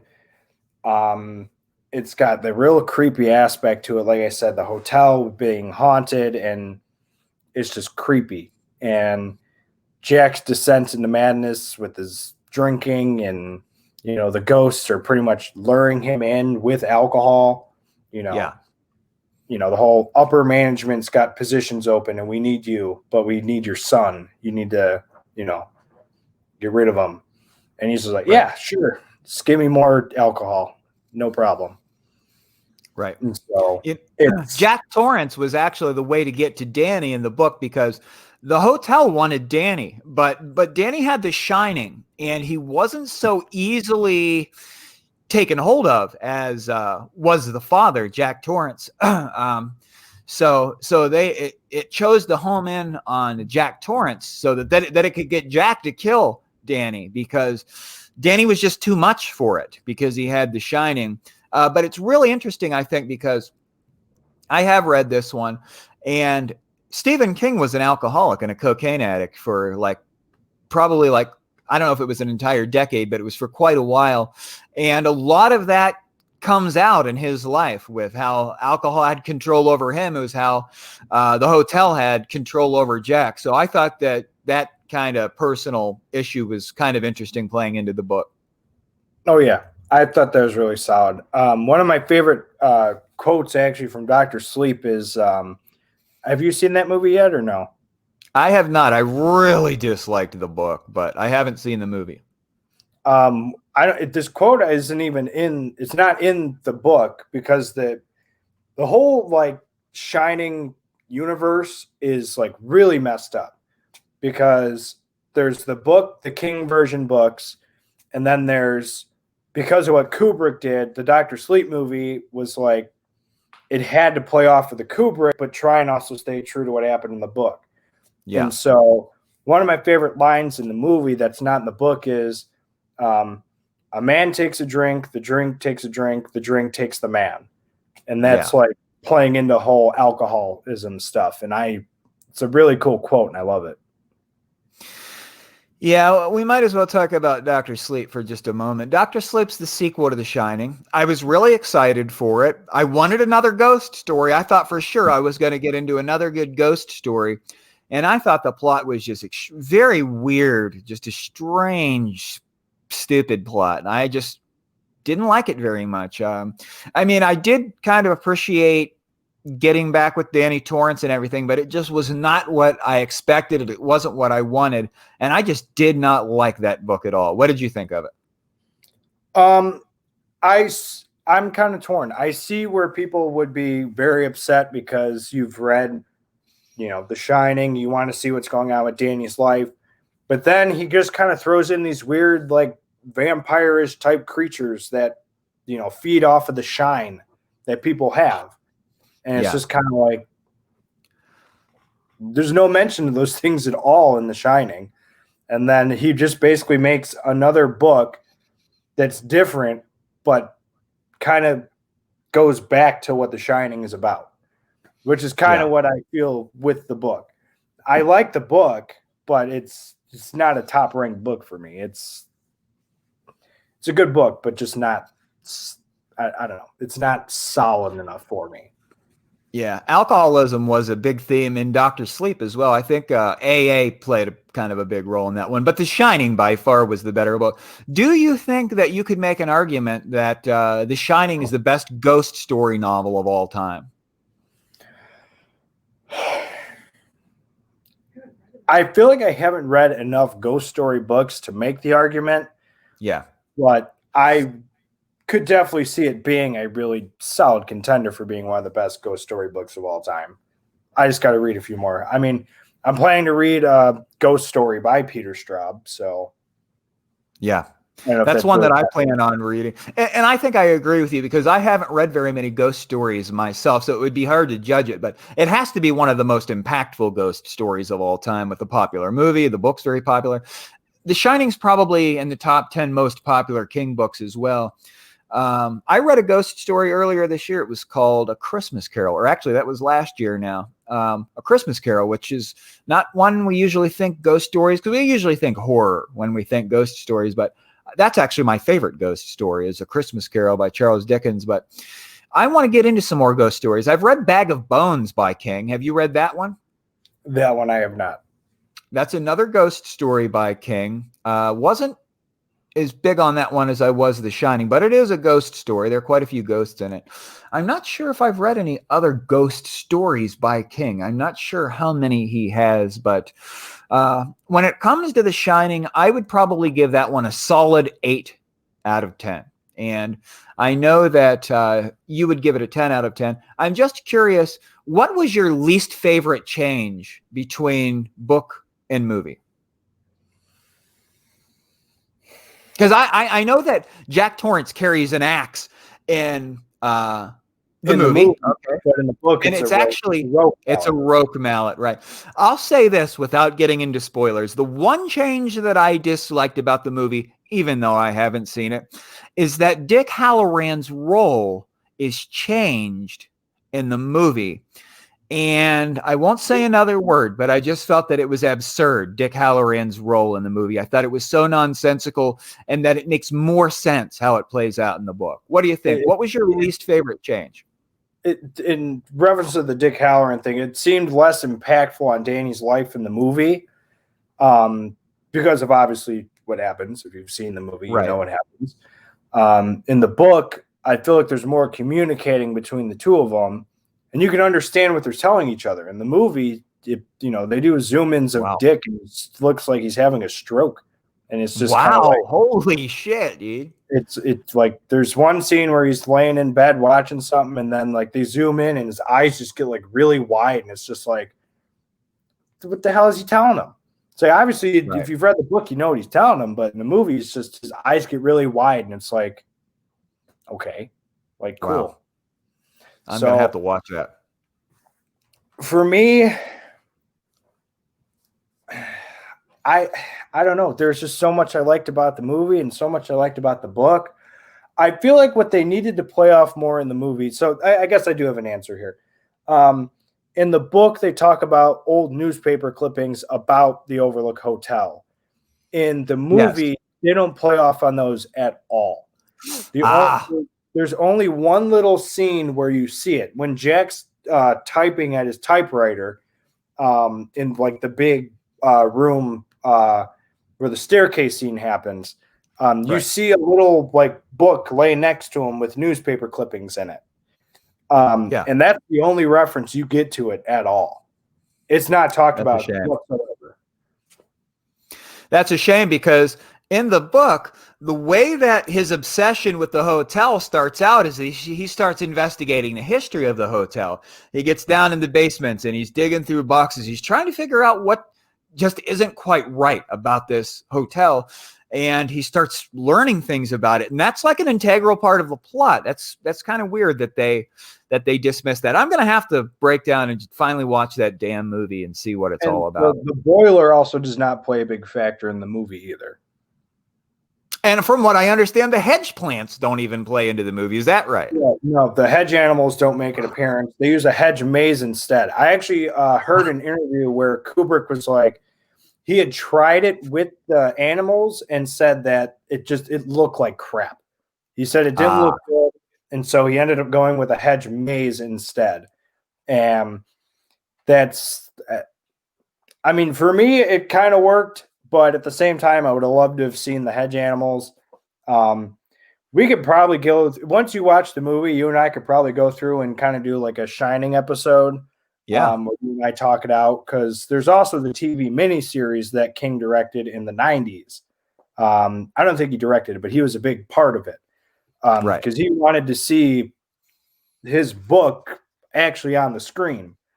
And so that was a whole other thing. I don't. Have you Yeah. seen What's that? the TV miniseries of The Shining in the 90s? I have not. The only thing I did is I read the novel just one time.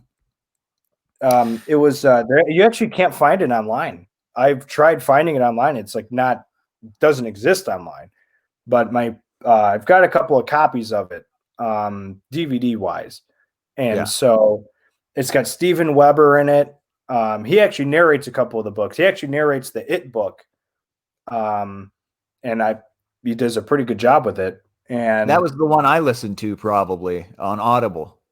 yeah, he does a good job with that one. And the TV miniseries it's a lot more true to the book, but it's just, I don't know. I agree with what Kubrick said, because even in the 90s, the CGI was bad. Yeah. Because So what you're saying is that Kubrick actually said that he tried it. They did it with the hedge plants, but it just graphically it didn't work out well. He either said that they made an attempt at it, or he said that when they were running it through and thinking about it, he said that it wasn't going to work. He openly said that the hedge animals weren't going to work. I don't know if he actually made the attempt and saw what it looked like, or if he thought about it and was just like, I don't think the technology's there for it. We got to do it this way. So I don't know. Yeah. I don't know. I like the Kubrick movies better than the adaptation that King did in the 90s. But I will say, to me, that's the King movie that I actually want to see them try and remake, is The Shining. Yeah. And obviously with Dr. Sleep just coming out, it's going to be hard to do that now, because that's going to be Dr. Sleep is in reference to the Kubrick adaptation. I also feel like it's going to be hard because a lot of things do go into The Shining. I feel like it'd have to be like It, where they have to split it into two movies. Yeah, it's a pretty long book too. It's probably at least a little bit longer than the average novel, I would think. Well, I don't know. Maybe that's not true. I remember when I read it that I thought it was good overall and I liked it, but I did feel like it was kind of the pacing maybe somewhere along the way. I don't know. I really want to reread it and see what I think about it, because it has been some years since I read it, but it probably is long enough of a story to cut it into two, 90-minute movies. I could see that easily. Oh, yeah, for sure. Yeah, and it's definitely one of the best King books of all time as a consensus thing. It's one of the most beloved for sure among constant readers. I'm going to go on to my number one here, and I can't remember if you read this one or not. It's my favorite. Very few people list this as their favorite. Hearts in Atlantis, which is a compilation of 2 novellas and 3 short stories. Have you read this one? I have not, but I've had a friend from work actually keeps telling me that I need to read it, because he's seen the movie and he's saying that, it's a good movie. Hearts in Atlantis is, at least.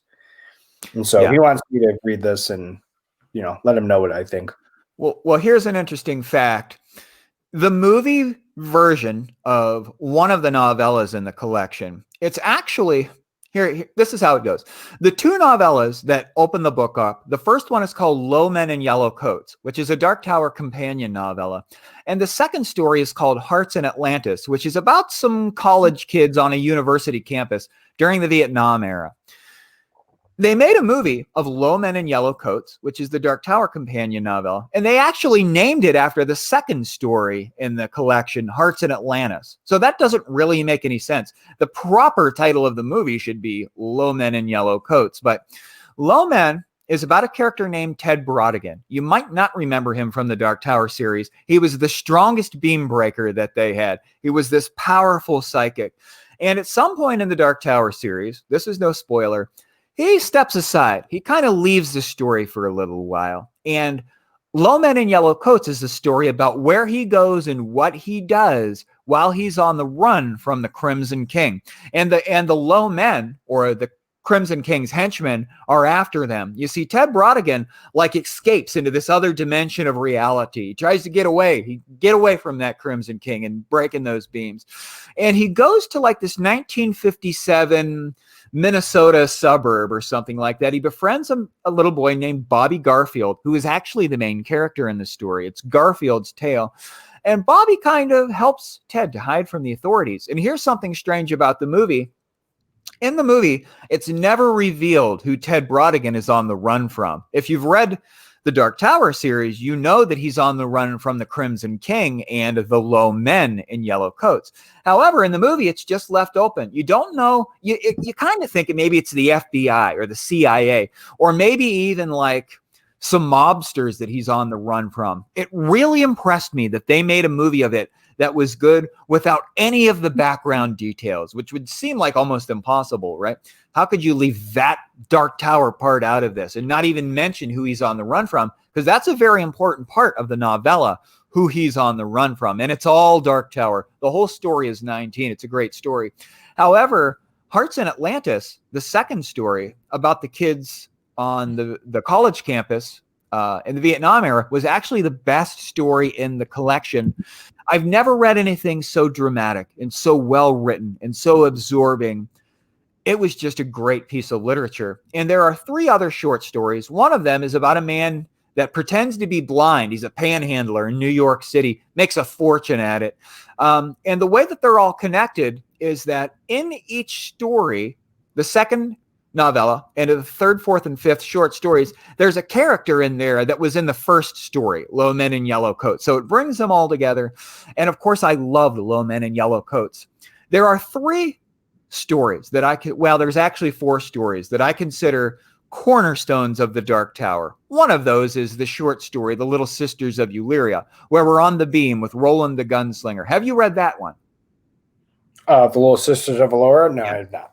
Oh, yeah. If you want some Dark Tower, go to that. It's actually a prequel to the Tower series. We're with Roland in that one. It surprised the hell out of me when I picked that. Everything's Eventual Up is what is the story book that one is in. But that's, of course, a cornerstone of the Tower because it's part of the Dark Tower series story. Literally, it's not a companion. It is part of that story. It's before things that happen before he steps into the desert chasing Flag in the Gunslinger. But we also have Insomnia, cornerstone of the Tower, Black House, cornerstone of the Tower. Those books are all about the Tower. And we have Low Men in Yellow Coats from Hearts in Atlantis, which is all about that tower. And I loved it. I gave it a perfect 10 out of 10. 2 Stephen King books I've rated a perfect 10 out of 10. The Drawing of the Three and Hearts in Atlantis.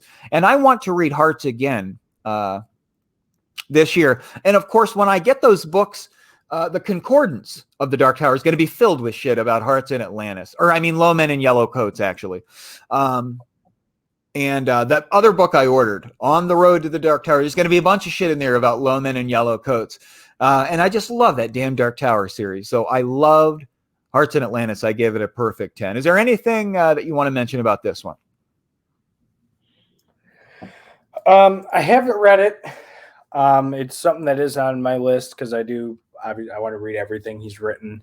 Now knowing that Low Men in Yellow Coats is part of Dark Tower stuff, maybe I'll give that a read along with those Sisters of Aurora too. Oh hell yeah, you got to read that shit. That way I'll start 2 short story collections and I'll have 2 more Dark Tower things out of the way. But I know Black House he wrote with Straub, and it's the sequel to the Talisman. Yes. Does the Talisman have anything to do with Dark Tower, or is it just Black House? The Talisman has some references to the Tower. It's minimal, though. It's minimal. It's not all about the Tower, right? It's just a story with some things that are kind of in common, but right? But the Black House is just all about the Tower. And you've not read Black House, I'm assuming. No, I haven't read that one or Talisman. So that's why Black House. Of course, in the Dark Tower series, you know that the Crimson King utilizes beam breakers like Ted Brodigan to break those beams, to crash that tower and blink out all of reality. Well, Black House is all about the Crimson King trying to get this little kid. He's a boy that is a powerful psychic, and he wants this boy to use as a beam breaker, and that's what the story's about. And it's all about the Tower. The whole damn book is about the Tower, like Insomnia is, and like Low Men in Yellow Coats is.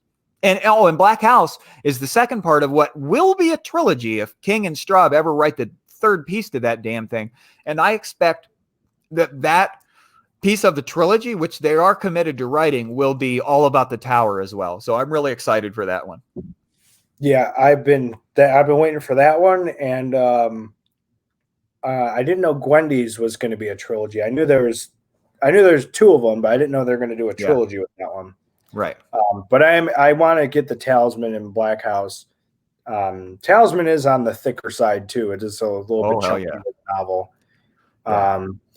But I do want to read those as well, and hopefully. The Talisman and Black House. I've got the matching covers here. They were both kind of tough reads for me. A lot of people say, well, I want the tower.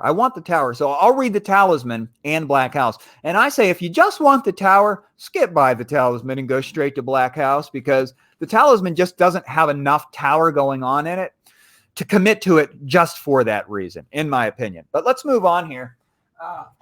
One more thing about Low Men in Yellow Coats. If you just choose to read Hearts in Atlantis, if you really want to enjoy Low Men in Yellow Coats to the fullest possible extent, I would recommend pulling up a Wikipedia article about Ted Brautigan so that you can go back and you understand where he's coming from in the Dark Tower series and what pertains to him. You can actually you might not want to look up the character entry for him because it'll spoil Low Men in Yellow Coats, but I would recommend just refreshing yourself on just exactly who he was in the Dark Tower series. Then you'll have a clear perspective about what's going on in Hearts in Atlantis. But let's move on to the final book here.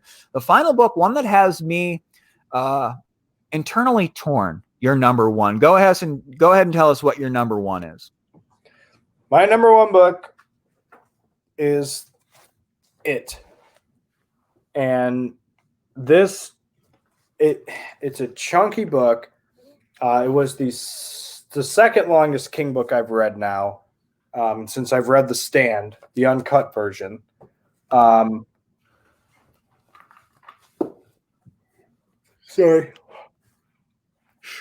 Yep. I really love the story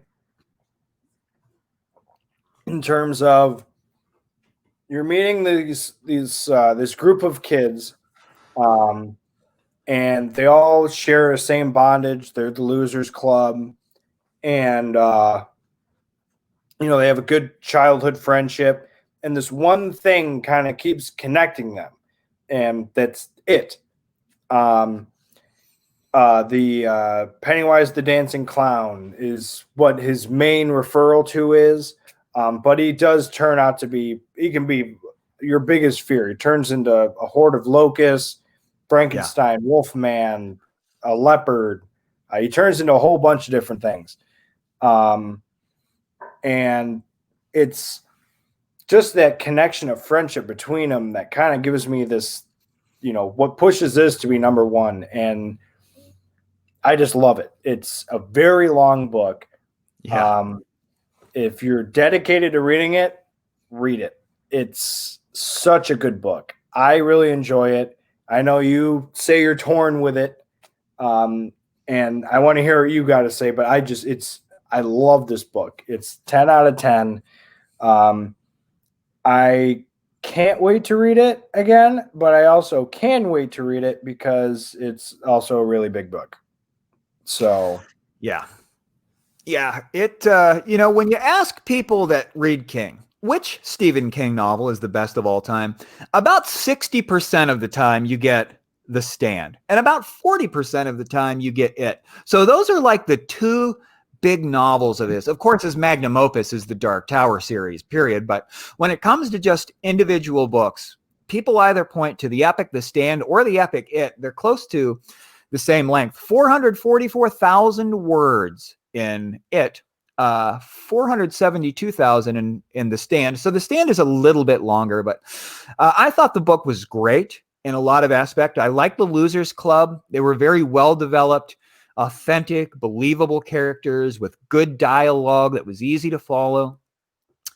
I didn't care much for the ending. And I'll come to that. But other things I liked about it were the fact that the turtle was there. And if you haven't read the Dark Tower series, the turtle thing might be a little confusing. It might seem a little weird. Where the hell is this turtle and what is it? But if you've read the Dark Tower series, you very well know that the turtle is Maturin, and Maturin is one of the guardians of the beams of the Dark Tower. I think he guards one of the last two beams that isn't broken, because the tower is nearly collapsed in the Dark Tower series. But it was interesting. I like the fact that Christine made an appearance in it. You got to keep your eye open for that the next time you reread it, and you will catch it this time.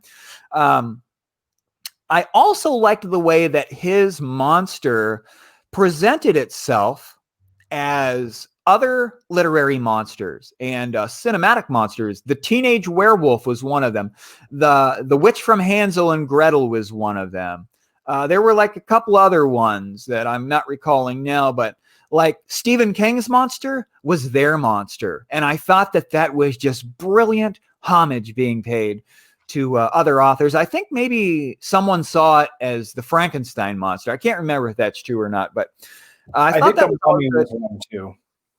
The Mummy was another one. I forget the boy that saw the Mummy, but the Mummy was in the tunnel coming down, and it was like, yeah, that was good.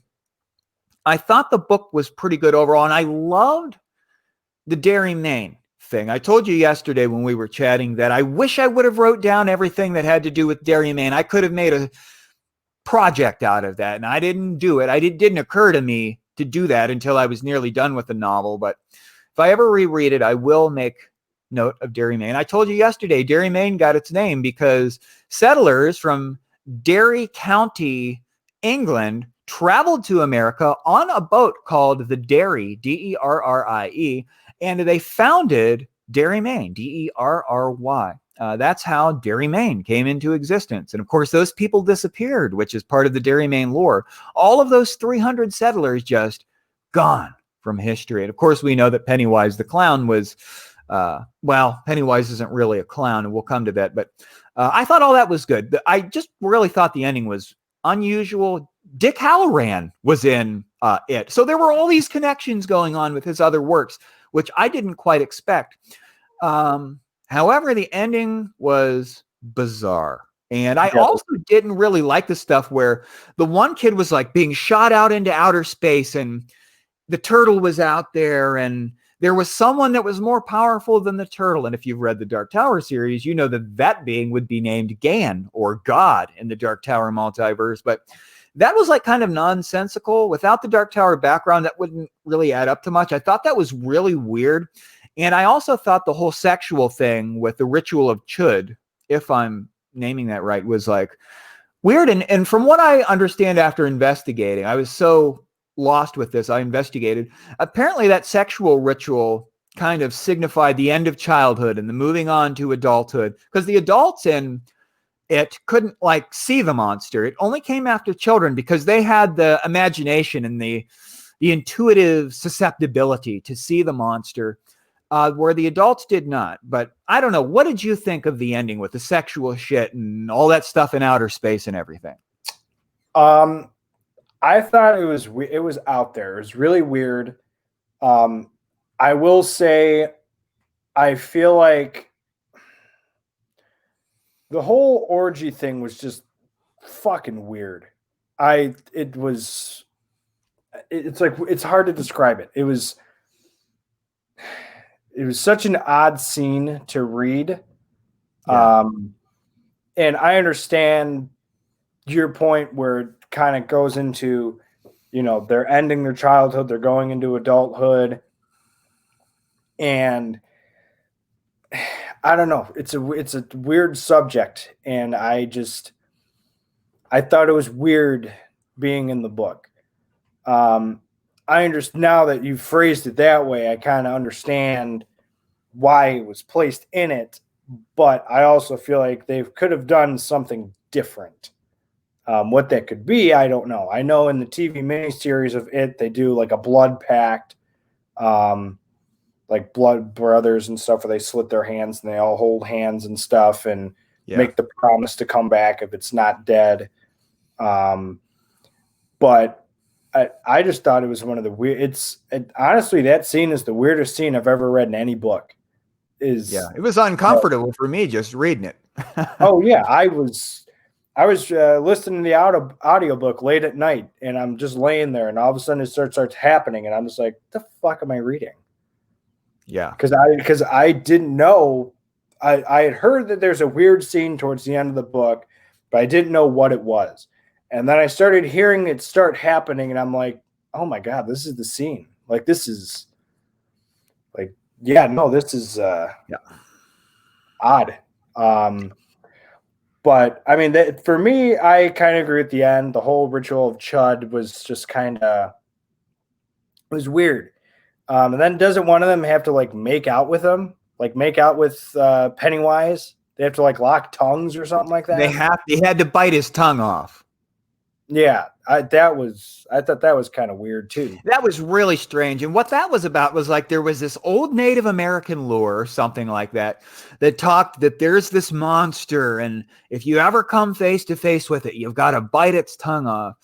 And I thought this is all just some real strange shit that just isn't adding up for me. You know what I mean? But again, it goes back to that whole king with his endings kind of situation. Like you've got this whole major solid book, and then the end is just kind of like, what? You know? Yeah. And we'll talk about this at some point when we do our Dark Tower talk. Is the ending of the Dark Tower series. I felt that way too. Was you go through all this journey, and then it's like be careful on the spoiler there. I'm not saying anything else. We can really get into talking about that because the ending of the Dark Tower series has actually grown on me some now that I've had a chance to think about it. But yeah, and we'll talk about that in the future. Yeah, but the Dark Tower references in it, you see, I for some reason thought that Stephen King wrote it like right toward the beginning of his career. And because of that, I was thinking, well, there's not going to be much Dark Tower in this because he hadn't really developed enough to include a lot of stuff like that. But it turns out it's like his 22nd novel, and there was some Dark Tower elements in it. The turtle was major.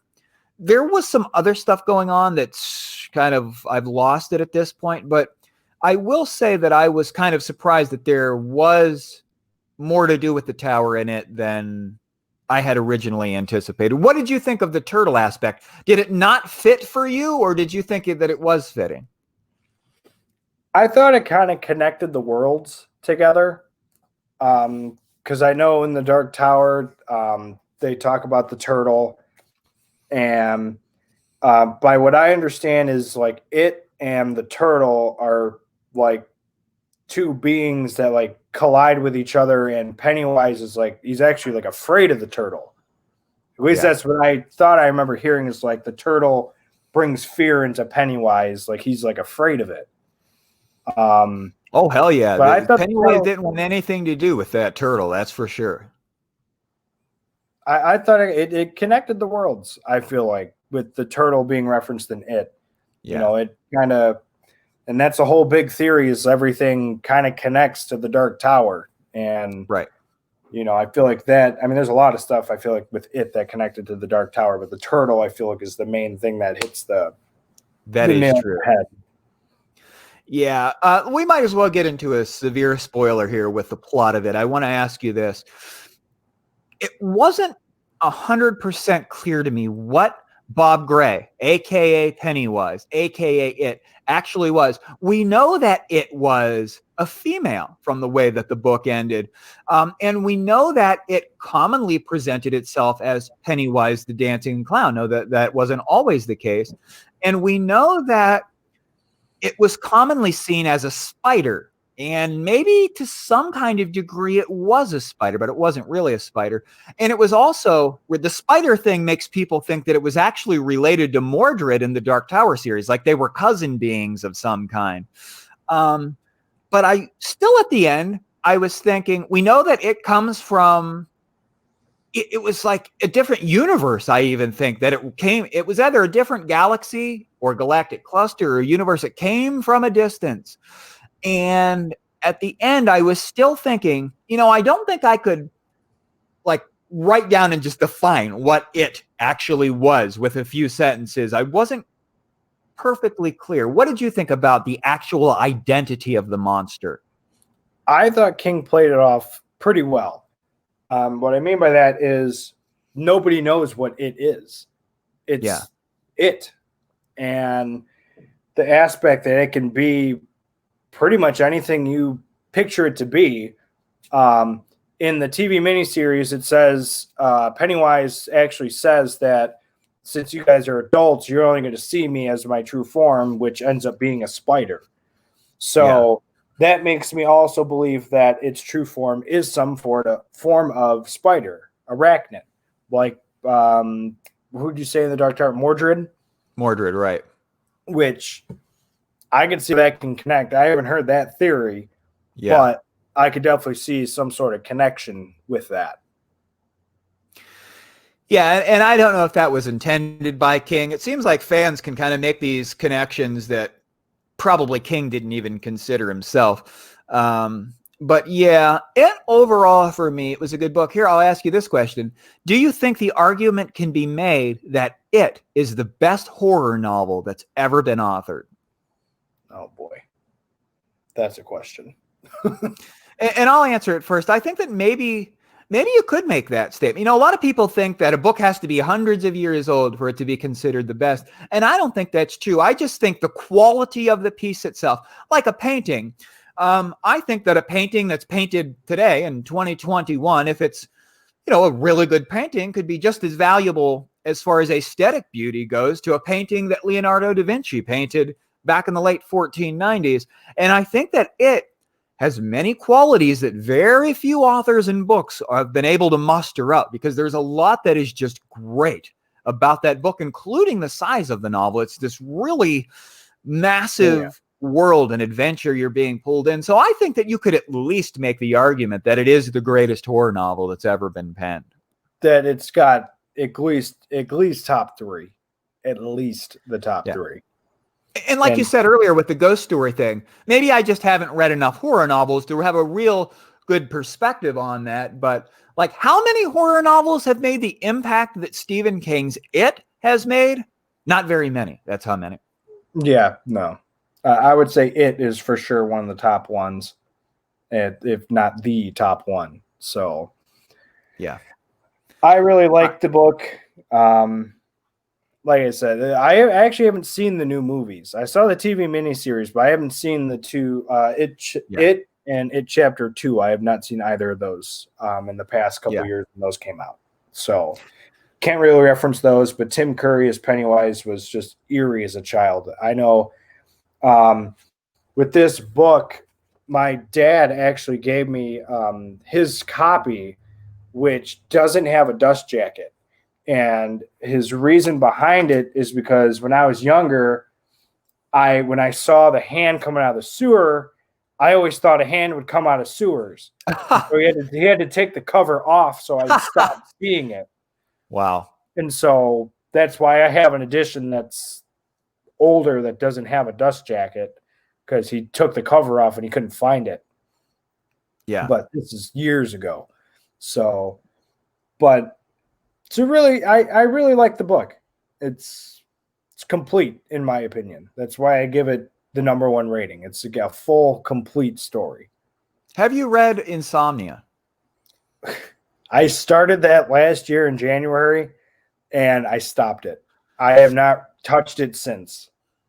Yeah. Insomnia is a Derry Main book. Of course, it is the Derry Main book, in my opinion. But Insomnia is also a Derry Main book. It was a very tough book for me to get through. I thought it was just such a boring plot. However, it is a cornerstone of the Dark Tower. And the last 50 pages particularly are all about that tower, and the importance of what's going on in Insomnia plays a critical role in the Dark Tower series. But that's another Derry Main book. I know there are a couple others. I think that maybe even 11/22/63 might be somewhat in Derry.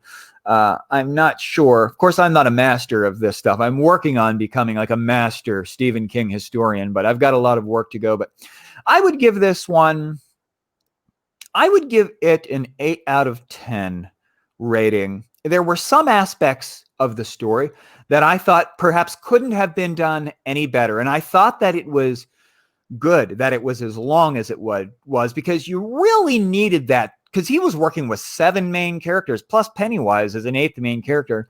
And if you're going to develop each one of those and give them background and depth and scope and relationships, you've got to have like more than several hundred pages to be able to do that. Thank God his editors didn't make him work it down like they did his original version of The Stand, or I don't think it would have been as good a novel. It could have maybe even been longer, in my opinion. The length was no problem for me.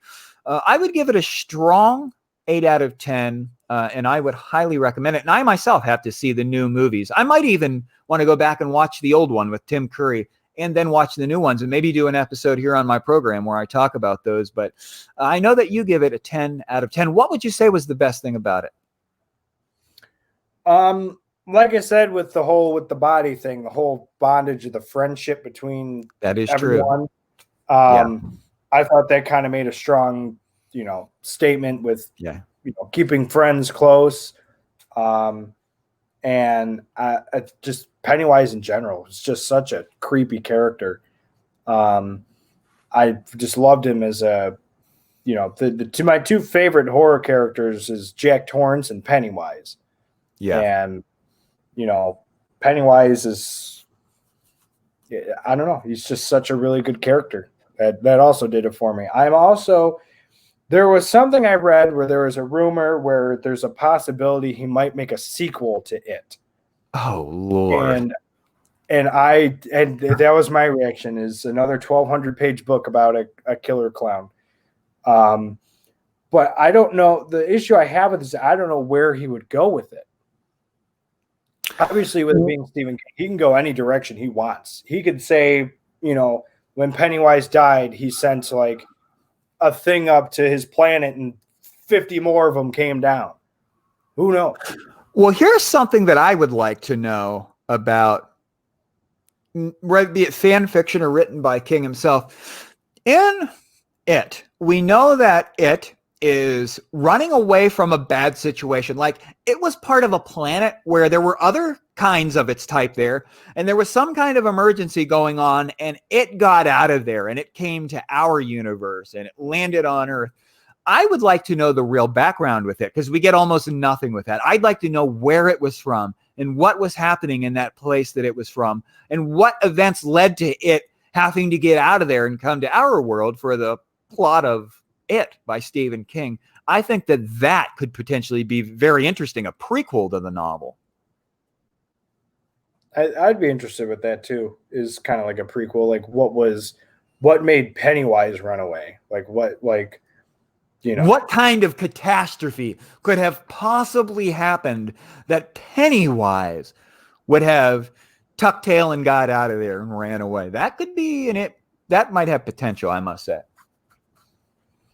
The only thing I could think would be like maybe if a black hole was going to swallow him up or something, but it would be interesting to know what kind of being would have actually been fierce enough to scare Pennywise into running. So I would give it a shot if you wrote another one. Hell, I'd be happy to. All right, well, we did it. We made it through our top 10 Stephen King books. Took us longer than we expected, but it's a lot to talk about when you're talking about more than a dozen books. And I would be interested in having you on in the future to talk about the Dark Tower series if we find the right time for that. I think that could be quite an interesting conversation. So we're going to do an abrupt ending here. For the viewers, if you're still with us after all this, make sure you look in the description and go over to Zach's channel and check out some of the Stephen King work that he has done over there. It's worth watching.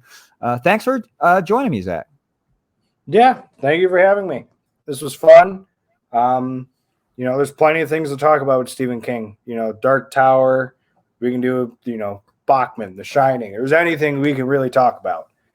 So maybe when we read all the Bachman books, we can do a ranking of those and talk about which ones we like the best. And, Dark Tower is definitely one that is a conversation that needs to be had, because that is magnum opus. So that's something that definitely needs to be discussed and talked about. And, there's other works that obviously need to be talked about by him because he's written so many. But, the Dark Tower is something we should need to have a sit down and talk about. And I also think the Bachman one would be a good one too, is, talking about all those books.